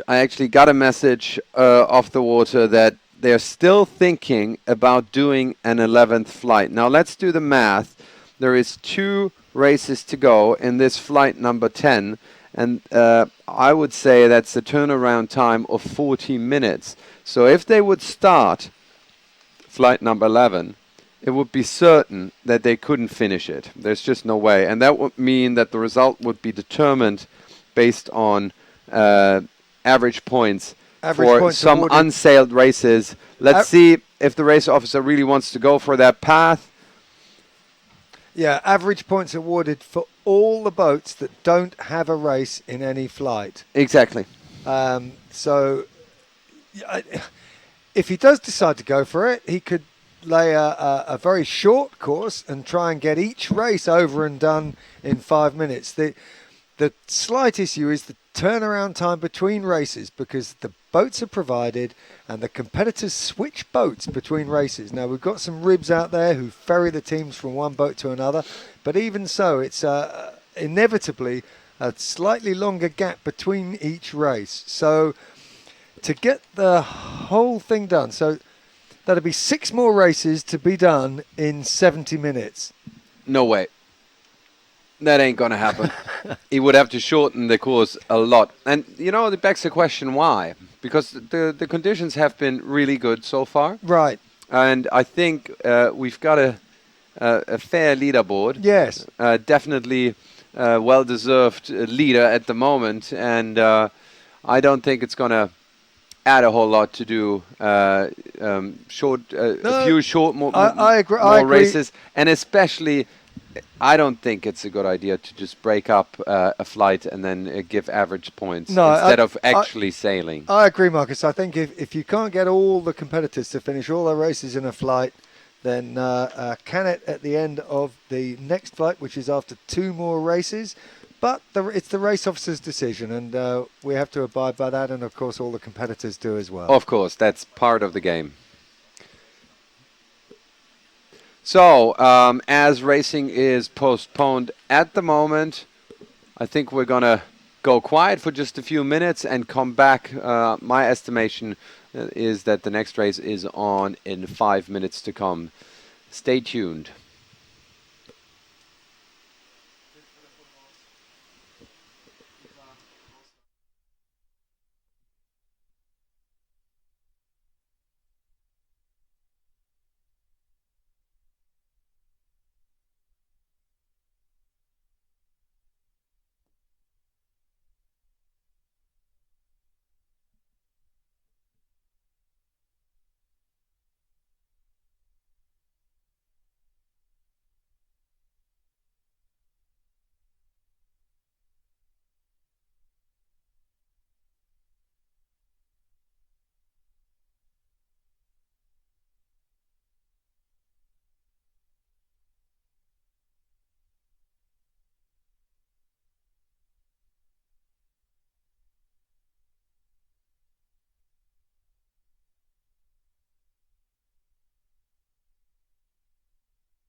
we're back in. We've got an update on the racing situation, Marcus. Can you tell us a little bit about the way they're organising these flights? Right. Actually, we got the information that if they're not able to start a flight until 14:40, then they won't actually start it. So they would need to do 2 races in the next 40 minutes in order to start another flight, and that might be close. I'm getting more info from Oliver Schwall off the water. I'm picking that up now. Just a second. Ollie, you're in the show. What's up? They're going to start the race. It will be very interesting if they're going to have another flight, because if they just fulfill this flight, it's definitely that the Norwegian have won, so it will be a final decision by the race committee.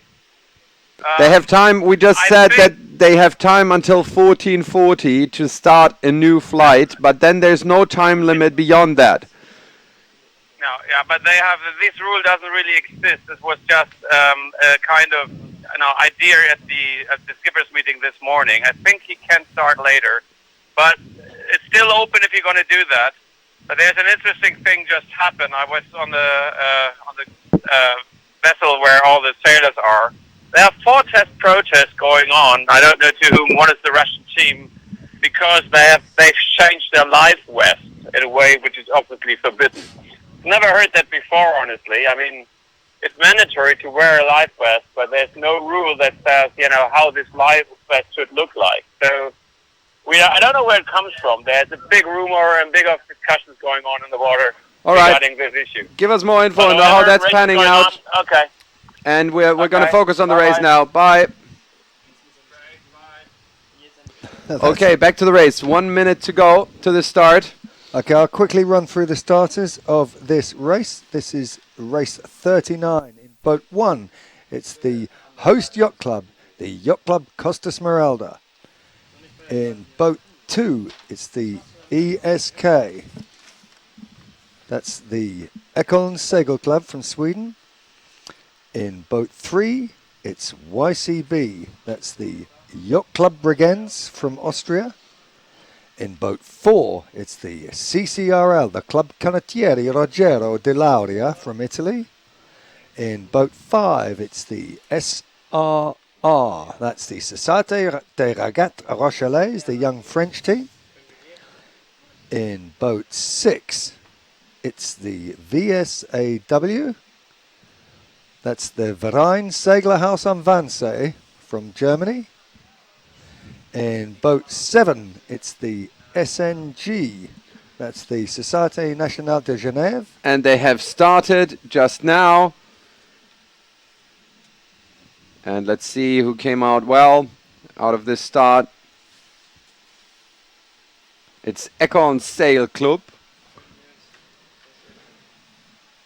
with a slight lead out of this start. That's the Swedes, they're second up, as we can see them, the one with the white top to the sail, number 9. The boat closest to us is the Club Canottieri Ruggero di Lauria, just tacking from starboard to port. In fact, the whole fleet's tacked. Wind's just shifted left a little bit, and again we can see that this is a very skewed course. Big left favoured beat. So I think the wind's just gone quite hard left. They started pretty much square to the wind, but it's just gone left, which has made it a very heavily port favoured beat. Yeah, and we can see that on the overhead view right now. And as Marcus said, the early leaders are Ekholm Segel Club from Sweden.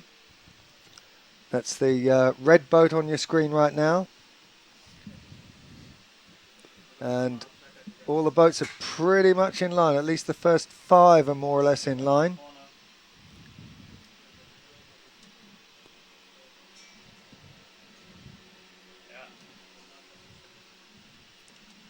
We've got a little bit more wind again. This is a good sea breeze. The northerly come in. Over 8 knots now. And a very much more consistent wind. But again, A left shift there must have taken the race officer a little bit by surprise. They're all coming in, all laying the windward mark on port after a very short starboard hitch out of the line. And it's going to be a very close windward mark rounding. We're going to be there live. We can see the boats here. We can see the boats on the left-hand side having slightly stronger breeze. Boat number 4 in the foreground. Yeah, boat number 4, he's actually a little bit behind the leader. He's not going to be able to stop him tacking, but he will be able to... I think they'll have to, it's so close. He's going to have to duck the transoms. And they tried to tack inside. That was not legal. I think they will have to do turns. Well, yes. I mean, that is a very dodgy move. If you tack within the zone, that's 3 boat lengths of the mark. And the jury is right in there. Awfully close, if you ask me, the jury. Oh, and look, they had to hold the They got hoist. flagged. I mean, it's a no-win, that one. It's a very punchy manoeuvre. Now they're compromised. They can't take their penalty because they've got to keep clear of other boats. They couldn't just swing up and do attack because of the next boat behind came up and over the top of them. That's the Société Nautique de Genève. So this is one of the closest races we've seen, and... Okay, so it's the French now take the lead. Société des Regattes Rochelaise. They were approaching the windward mark on starboard. They had right of way over the Ekon Segel Club from Sweden. And the Swedes at that point had to keep clear. They failed to keep clear, and then they were given a penalty by the on-the-water umpire, but they couldn't get clear of the fleet to do that penalty. They're lost by a long way now. So fighting for the lead, it's Yacht Club Bregenz and Société des Regattes Rochelaise. And the Yacht Club Costa Smeralda is not having a very good race. They're in 7th place. But at the moment, it doesn't look like it's hurting their overall score because they've got such a big point gap to the 3rd place boat, which is the Russians, the Yacht Club Navigator, that... they'd still stay in 2nd place with this 7th place in this maybe final race. Could be another flight being started, but if this is the final race, they would stay in 2nd place overall. Yeah, the potential mover here is the Société Nautique de Genève. They're 3rd at the moment in this race. That's the boat with the grey top to the mainsail in this image we're looking at now. They're in 3rd place. If they can improve on that, they've got a chance of overtaking Yacht Club Navigator, that's the Russians, if they have a bad race. So there's a chance that the Swiss from Société Nautique de Genève can get onto the podium for this for the overall. Okay, so they're all around the leeward mark for the first time. The French leading back out. They've moved the windward mark slightly to the left. They've laid a new windward mark slightly to the left of the old one, but it's still a very heavily port-favoured beat. And the French were first to get onto port, and they're pulling out a big gap, actually. They're controlling the boat slightly behind and to windward of them. That's Yacht Club Bregenz, and they're clear on top of Société Nautique de Genève, Club Canottieri Rogerio de Laura, and the Verein Seglerhaus am Wannsee, the Germans in 6th place now. And if the Société Nautique Genève stay in 3rd place, they would be 4th overall. They would actually need to drop 3 places in order to let Deutscher Touring Yacht Club pass them onto 4th place. But it's the potential to overtake the club in 3rd that's interesting to them. If they can improve on their 3rd place, and then the Russians have a bad race, assuming we get another flight. Well, actually, if they climb 1 place, if the Société would climb 1 place, they could actually be on the podium. No, from the 3rd they had, they actually just dropped in the other direction. Yeah, that's right. Yeah, the positions are changing minute by minute here. The wind is shifting slightly, and I don't know what happened to them. I don't know how they fell out of 3rd. They were a clear 3rd. It's really close at the Let's see what moment. happens. I think they're going to be able to tack underneath these other two boats. I think they are going to manage to hold on to this third place round this second windward mark. Yep. And then it's going to be a one jibe, I think, to the finish. They'll probably make it down in one. Even though the race officer has moved that top mark left, it's still not far enough left to make them have to jibe. They maybe put a jibe in. Let's have a look. Here comes, in the background, you can see the SNG approaching the windward mark. We're focusing on the leaders right now, the young French team in Société de Régate Rochelaise. And they've got a very close lead, about 20 metres over the Yacht Club Bregenz from Austria. And yes, the Société Nautique de Genève managed to get round third. So in terms of their overall, they're now within a couple of points, within a point actually, of Yacht Club Navigator from Russia. So if we get another flight, and just to confirm that the latest situation is, we have to finish this race and another race, that's finished flight 10. And if we do all that before 2:40, they can start another flight. And if they start another flight, they can run all the races to finish that flight. Yep, that we'll see what's going to happen there. We're on board with Aarhus Sailing Club. They're currently down in 6th place. Gives us an impression of what it's like to be there on board. Helmsman is concentrating really hard, calling the shots. It's still pretty soft, and you could also see from that shot that the rest of the crew are a long way forward. They're trying to reduce the wetted area, reduce the drag. That they don't want to be at the back of the cockpit with the helmsman. That'll drag the transom. So they're staying forward to try and make a nice smooth exit for the water underneath the hull. So the two leaders have pulled a long way clear now. There's a small gap between them, less than 10 metres between them. And then another 50 metres to third place, Société Nautique de Genève. I've got Ollie calling in to... Hi Ollie, you're in the show. Let us know what's new.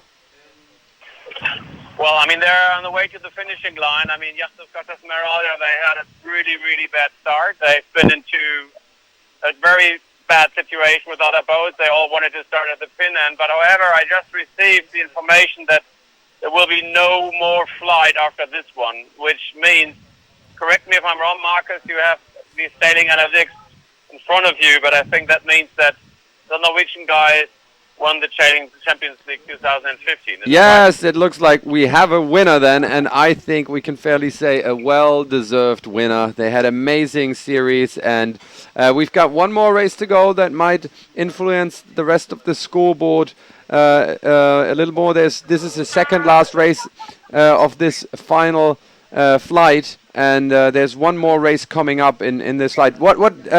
Another question, Oliver, what has happened with regards to the protest? Any news on that? No, I haven't heard anything. I spoke to some guys who are not officially announced here as Empire. They're Empires as well. They've never heard about a rule like that. And I don't know where the protest came from, either from the jury or from other sailors. This is something we're probably going to find out when we're back to shore. But what's the what's the protest exactly? Is it that the Russians didn't wear a life jacket or didn't bring a life jacket, or that the life jacket doesn't meet specifications?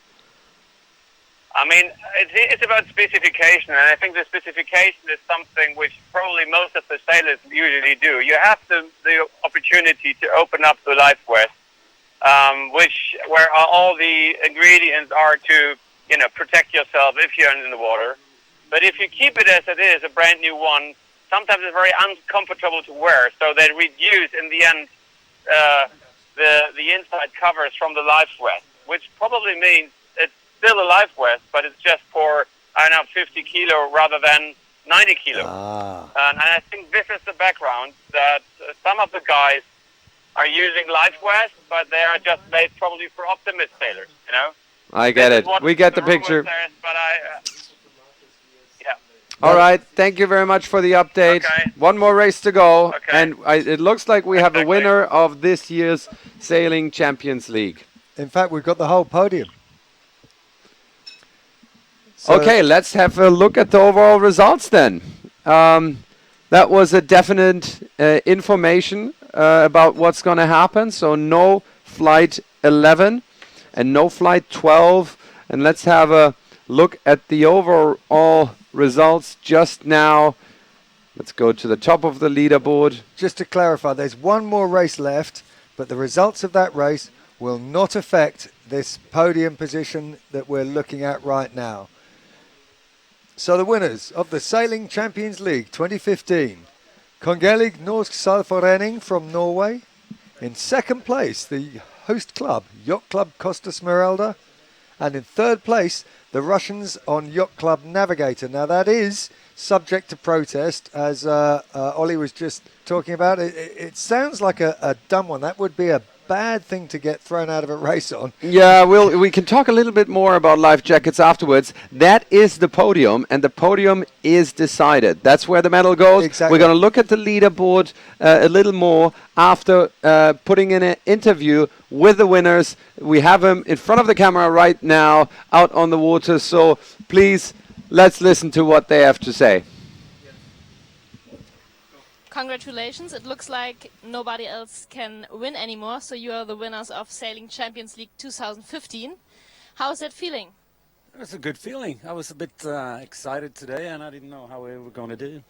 So that's really good. Congratulations, guys. And was it easy for you? Did you already know yesterday that you will win the whole competition? No, it's not. Sailing is not easy at all. So we're just happy to be out here and do well races. Okay, are you flying home tonight, or is there a big party for you? No, we're flying home tonight, all of us, and some of us are even going other places directly. Okay, so was it a really good field for you? Were there a lot of strong teams, or do you think it was easy to win? I think all are strong teams coming here to the Champions League. So, no, it's been a tough competition for us. And we stayed focused. Okay, thank you very much. Congratulations again. Thank you. Right, some happy winners there. And we can go back to the leaderboard. I think we've got a little bit of time left. And it's worth looking at their amazing performance once more. You've got all the results. Maybe you can talk us through, Richard. They started with a first and a second place, and then they had 3 bullets in a row. Put in another second, then another bullet, and the worst place of the whole series was a third place. That's right. In the 8th flight.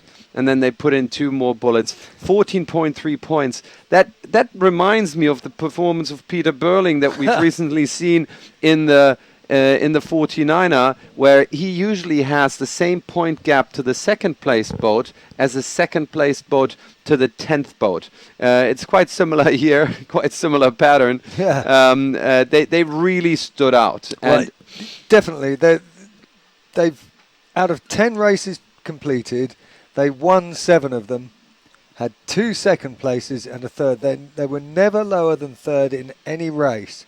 And that's a simply remarkably consistent performance across, let's remind you, a range of wind conditions. It was strong winds yesterday, sometimes well over 20 knots, sometimes over 25 knots even, very gusty, very shifty, and they managed to stay at the front of the fleet all day. Today, remarkable contrasting conditions, less than 5 knots in a couple of the races, and again that team from Kongelig Norsk Seilforening were remarkably consistent, and they got 2 firsts in the 2 races they've done this morning. And especially in this format where you have these one design boats and you're swapping boats, I mean that it's really about their team performance. And it is. It's about the person-on-person performance. There's no possibility to gain an advantage by making adjustments to the boat, by doing tuning or anything. You just switch straight from one boat to the other. Whatever boat they were in,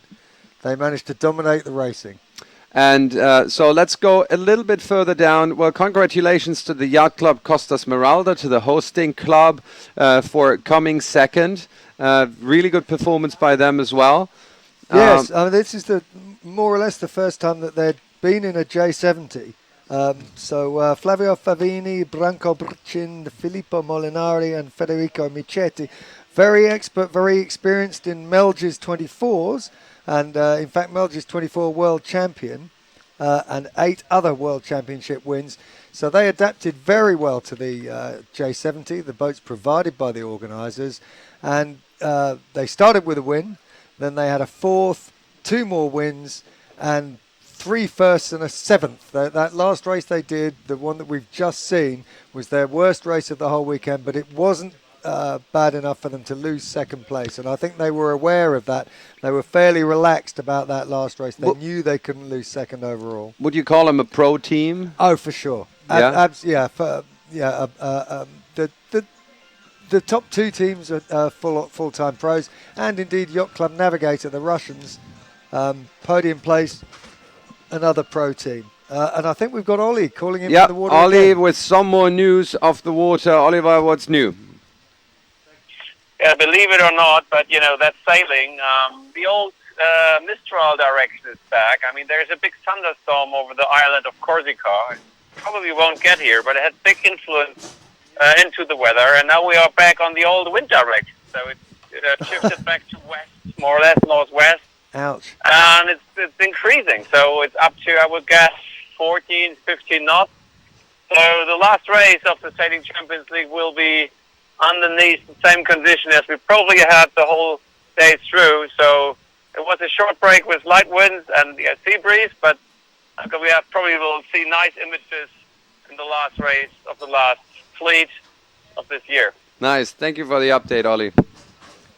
So just to summarise there, Ollie on the water able to tell us that the wind swung back to the left, back to the northwest, in fact maybe even westerly wind direction, and a lot stronger than the other races that we've had this morning. We're still waiting for the last and final race. They have to reset the course, so let's read down the leaderboard. In the 4th place is Société Nautique de Genève. 5th place, Deutscher Touring Yacht Club. I did say today that the Germans are not having a very good regatta, but I think a 5th place at the Champions League is a very respectable result for Julian Stöckel and his team. Very, very good result, especially against these top pro teams. And they're all still very young, that Deutsche Touring Yacht Club team. Then 6th, the Hellerup Sail Club. 7th, Club Canottieri Ruggero di Lauria. 8th, Yacht Club Bregenz. 9th, Regatta Club Oberhofen. And 10th, Watersport Vereinigung Almere. And 2 Swiss teams in the top 10. Yeah. 2 Italian teams in the top 10. But other than that, it's pretty international. Yes. Pretty international leaderboard. So let's look on page 2. Norddeutscher Regattaverein managed to climb up to 10th place. If we go back, there is actually one boat in 6th place that could still drop down, but not by enough for the Norddeutscher Regattaverein to make it into the top 10 after this last race. Norddeutscher Regattaverein with 40.2 points. Right. Then the French team, Société de Régates Rochelet, is in 12th. 13th place, Skovshoved Sail Club, which had some bad races yesterday, if I remember correctly, and they managed to pull back okay. Then Yacht Club Sopot in 14th place. Pirogovo Yacht Club in 15th place. The Royal Malta Yacht Club in 16th place. A family team that managed to sort of finish mid-fleet here, which I think is a very good result. Göteborg Kungliga Segelsvereinigung in 17th place. That is the G-Core SS. They probably had hoped for slightly better results. 18th place Vereinssegelhaus am Wannsee. They wanted to do better for sure. They won't be happy with those with that result. 19th place Åländska Sällskapet from Finland, and 20th is the Aarhus Sail Club. And let's do the whole leaderboard then. KDY from Copenhagen in 21st place, Ekons Segelclub in 22nd, Burgenländischer Yacht Club in 23rd, another Austrian team in 24th, Segelclub Achensee. I think the Austrians were also hoping for a bit more. Another Italian team in 25th place, Société Velica di Barcola. Richard Di Barcola. Yes. And then it's not. We got to get the complete thing. So, Sosate Velicale Barcolo de Grignano. De Grignano, of course. And Segler Vereinigung, it's a Hohen 26. They've had some amazing performances in the German league. I'm sure they're not happy with this result. Royal Thames Yacht Club 27. Well, we don't know that. You see, well, a lot could happen there in the last race. There's one more race to go, and the Royal Thames Yacht Club is in that race. Yes, so and the battle for the wooden spoon is not over yet because Yacht Club Polski could still drop down to last place. That is possible. That is possible. So we'll come back to that at the end of all the racing. But let's go looking out on the race course right now. I can't see this strong wind that Ollie was talking about. It looks still around 10 knots at the most out there right now. Still waiting for the start of this last race in the Champions League of Sailing 2015. Yeah, we're not in sequence yet. But they're going to do that final race for sure. I think we're in postponement mode, actually. Yes, we're still postponed. Yeah. So we're going to wait for that postponement flag to go down, take a little break, and we'll be back for the final race with hopefully some beautiful shots of the beautiful Costa Smeralda.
and it's 1:55 to go to the start. Richard, who's in this last final race of this year's Champions League? Okay, I'll quickly run through the runners and riders. In boat 1 is NRV, that's the Norddeutsche Regattaverein from Germany.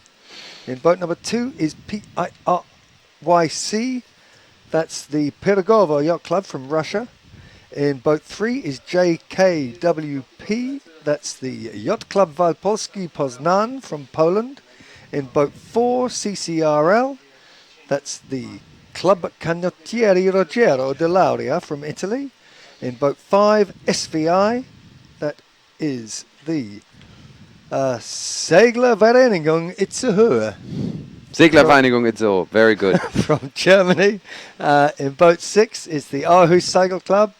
In boat 7, it's the Alönska Sailsulskapet from Finland. And in boat 8, it's the Royal Thames Yacht Club from the UK. It's about 50 seconds to go to the start now. And the wind is stronger, as Ollie told us. It's gone back to the left. It's a northwesterly, over 10 knots now. Best wind of the day so far.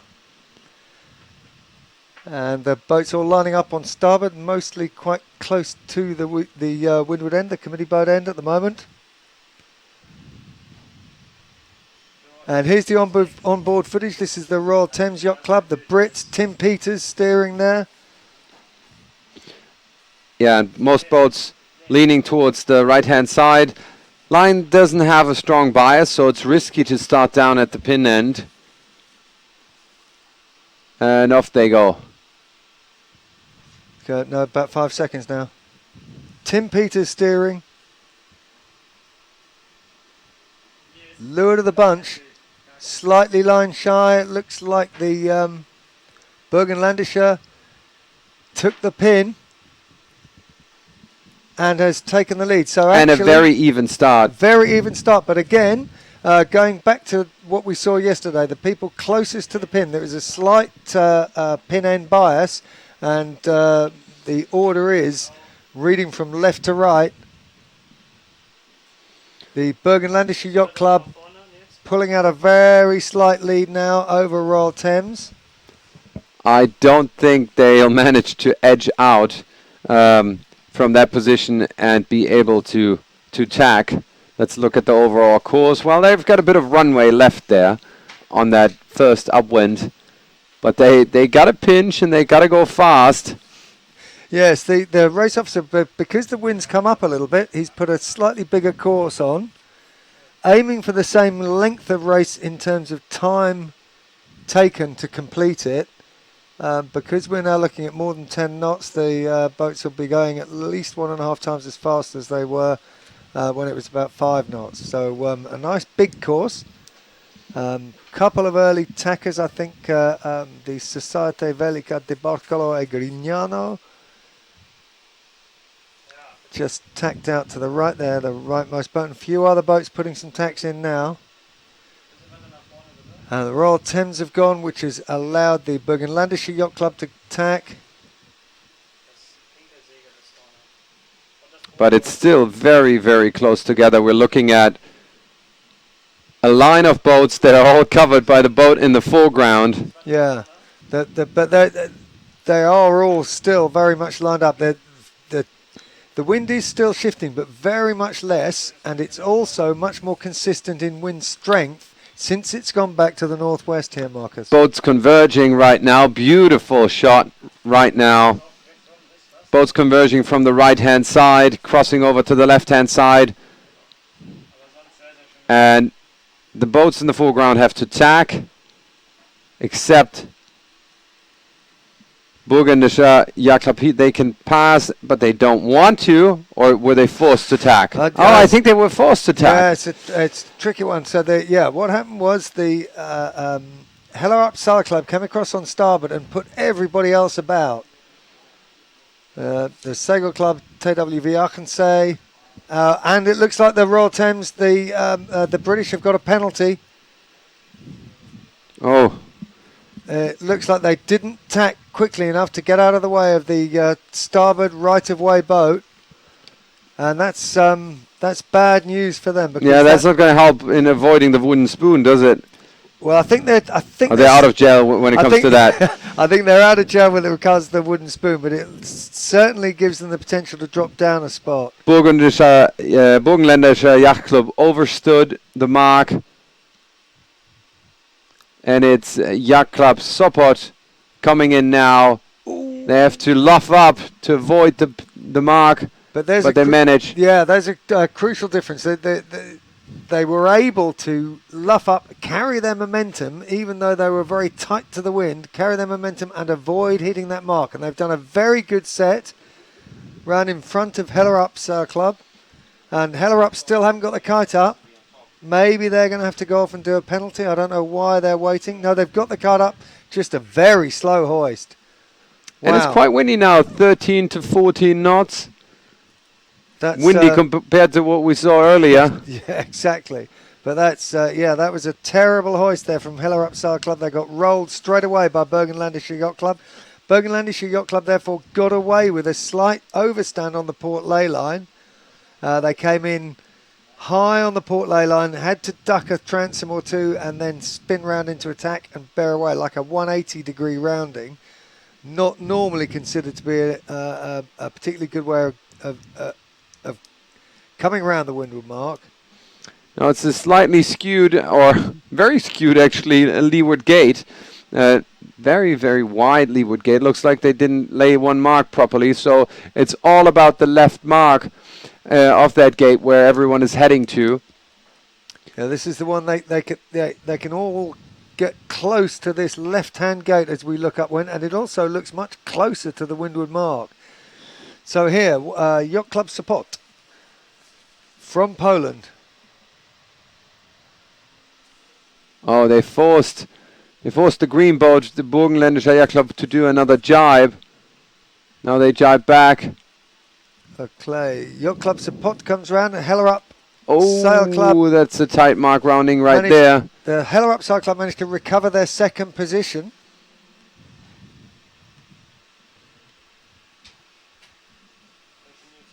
Or did they? Yes.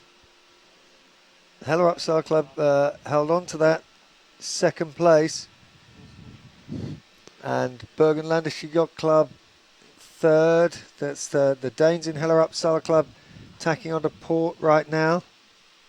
It's still a very, very skewed beat, a very port-favoured beat. I think they'll be spending at least twice as long on port as they do on starboard, so they don't want to go too far on the first leg out on starboard and end up in a corner. So the first attack was Hellerup Sail Club from second place, and Yacht Club Sopot tacked onto port just to put a loose cover on them.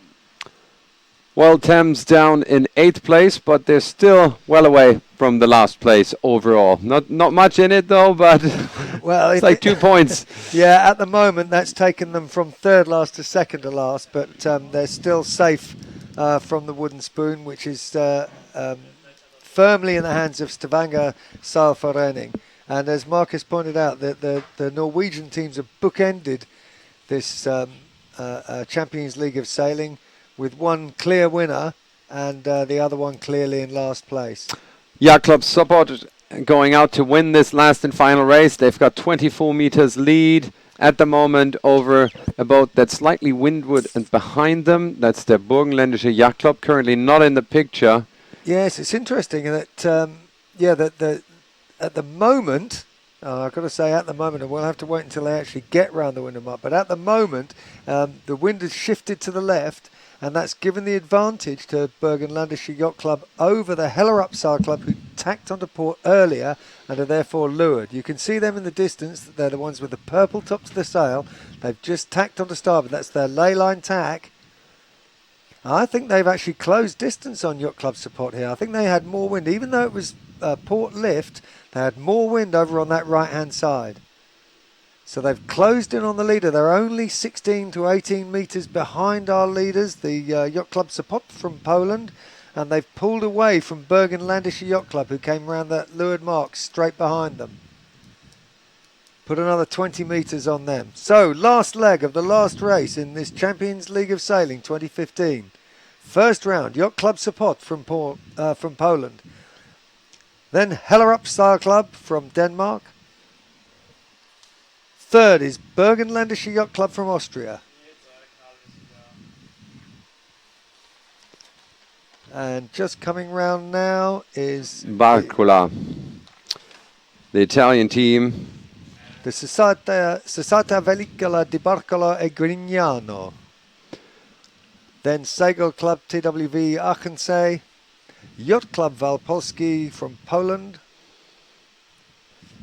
and Göteborgs Kungisliga Segal Sällskap from Sweden, and in last place the Royal Thames Yacht Club from the UK. And it's a port favoured beat, which makes it a starboard favoured run. The only thing that can happen here is that if Hellerup Sail Club can get down low of the leaders, they both jibe now. So Hellerup Sail Club have got a chance of getting onto the wind. And here's the view up the race course past the finishing boat, and the spinnakers are closing into the finishing line. The boats are closing into the finishing line with Yacht Club Sopot in the lead. Yeah, just to confirm, the boats have got to finish to the left of that catamaran that we can see. That's the race committee boat. The boats have got to get to the left of that.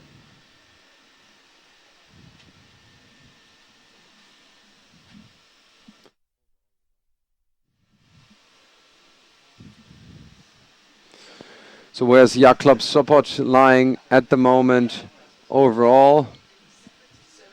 They're pretty far down on the leaderboard. 16th place. And Hellerup has passed them. Hellerup has managed to roll them. They got down inside, and let's see if the Yacht Club Sopot can roll them back. They've both had to jibe back onto starboard. Hellerup Sail Club went from second to first there. They got down underneath them and then got onto their wind after the... Oh, it's so close. Very close final I think race. Hellerup Sail Club just managed to hold on. And that's their sixth overall. A good top 10 position for this Danish club. And Yacht Club Sopot with that second, that puts them in 16th overall. And then it's the Bergenländische Yacht Club from Austria. They're a little bit further down. Right, so that was the final race of this year's Sailing Champions League in Costa Smeralda. And we will look at the overall leaderboard once more. And let's have a final look on our onboard shots, beautiful onboard shots coming in from the Royal Thames Yacht Club. Nice breeze, beautiful images from a wonderful sailing afternoon at the Costa Smeralda. And now let's bring up the final leaderboard. We have to say this is still preliminary, subject to final scoring corrections, but one thing's clear. Richard, talk us through the podium. Yes, and that's a great win for the Kongelig Norsk Seilforening from Norway. Fair to say that they've dominated this event and won quite easily in the end. They were remarkably consistent in both the strong winds we had yesterday and the lighter winds we had today. A very worthy winner. In second place, another pro team full of Melge's world champions, and that's from Yacht Club Costa Smeralda, our host club for this event. And in third place, possibly subject to protest, it's a bit of a controversial one, Yacht Club Navigator from Russia. That was about the life jackets, right? Yes. Well, I hope that's not going to happen, no, but we have to see. It would be a mad thing to get disqualified for is a failure to comply on a life jacket rule. But we still haven't had that confirmed, and we still don't know for sure what the result of that protest is going to be, or even if that protest is going in. All results you can also find at sapsailing.com. Also all the analytics, all average speeds, all distances traveled, all maneuver counts, simulations, you name it. You can analyze the races. You Yes. can learn a lot and enjoy the SAP Sailing Analytics online for yourself. That's sapsailing.com. And as Marcus says, you can rerun and analyze every race, and you can see, you can follow our winners, the KNS, Kongelig Norsk Salforening, and see what it was that they did that made them so dominant in this event. Okay, so Richard, time to wrap up and say goodbye. Yes, we'd like to thank our hosts at the Yacht Club Costa Smeralda here in beautiful Porto Cervo, Sardinia, all our sponsors and everyone who has worked so hard to make this event such a success. It's goodbye from me, Richard Parslow, my co-commentator Marcus Barr, and our on-the-water journo Oliver Schwal.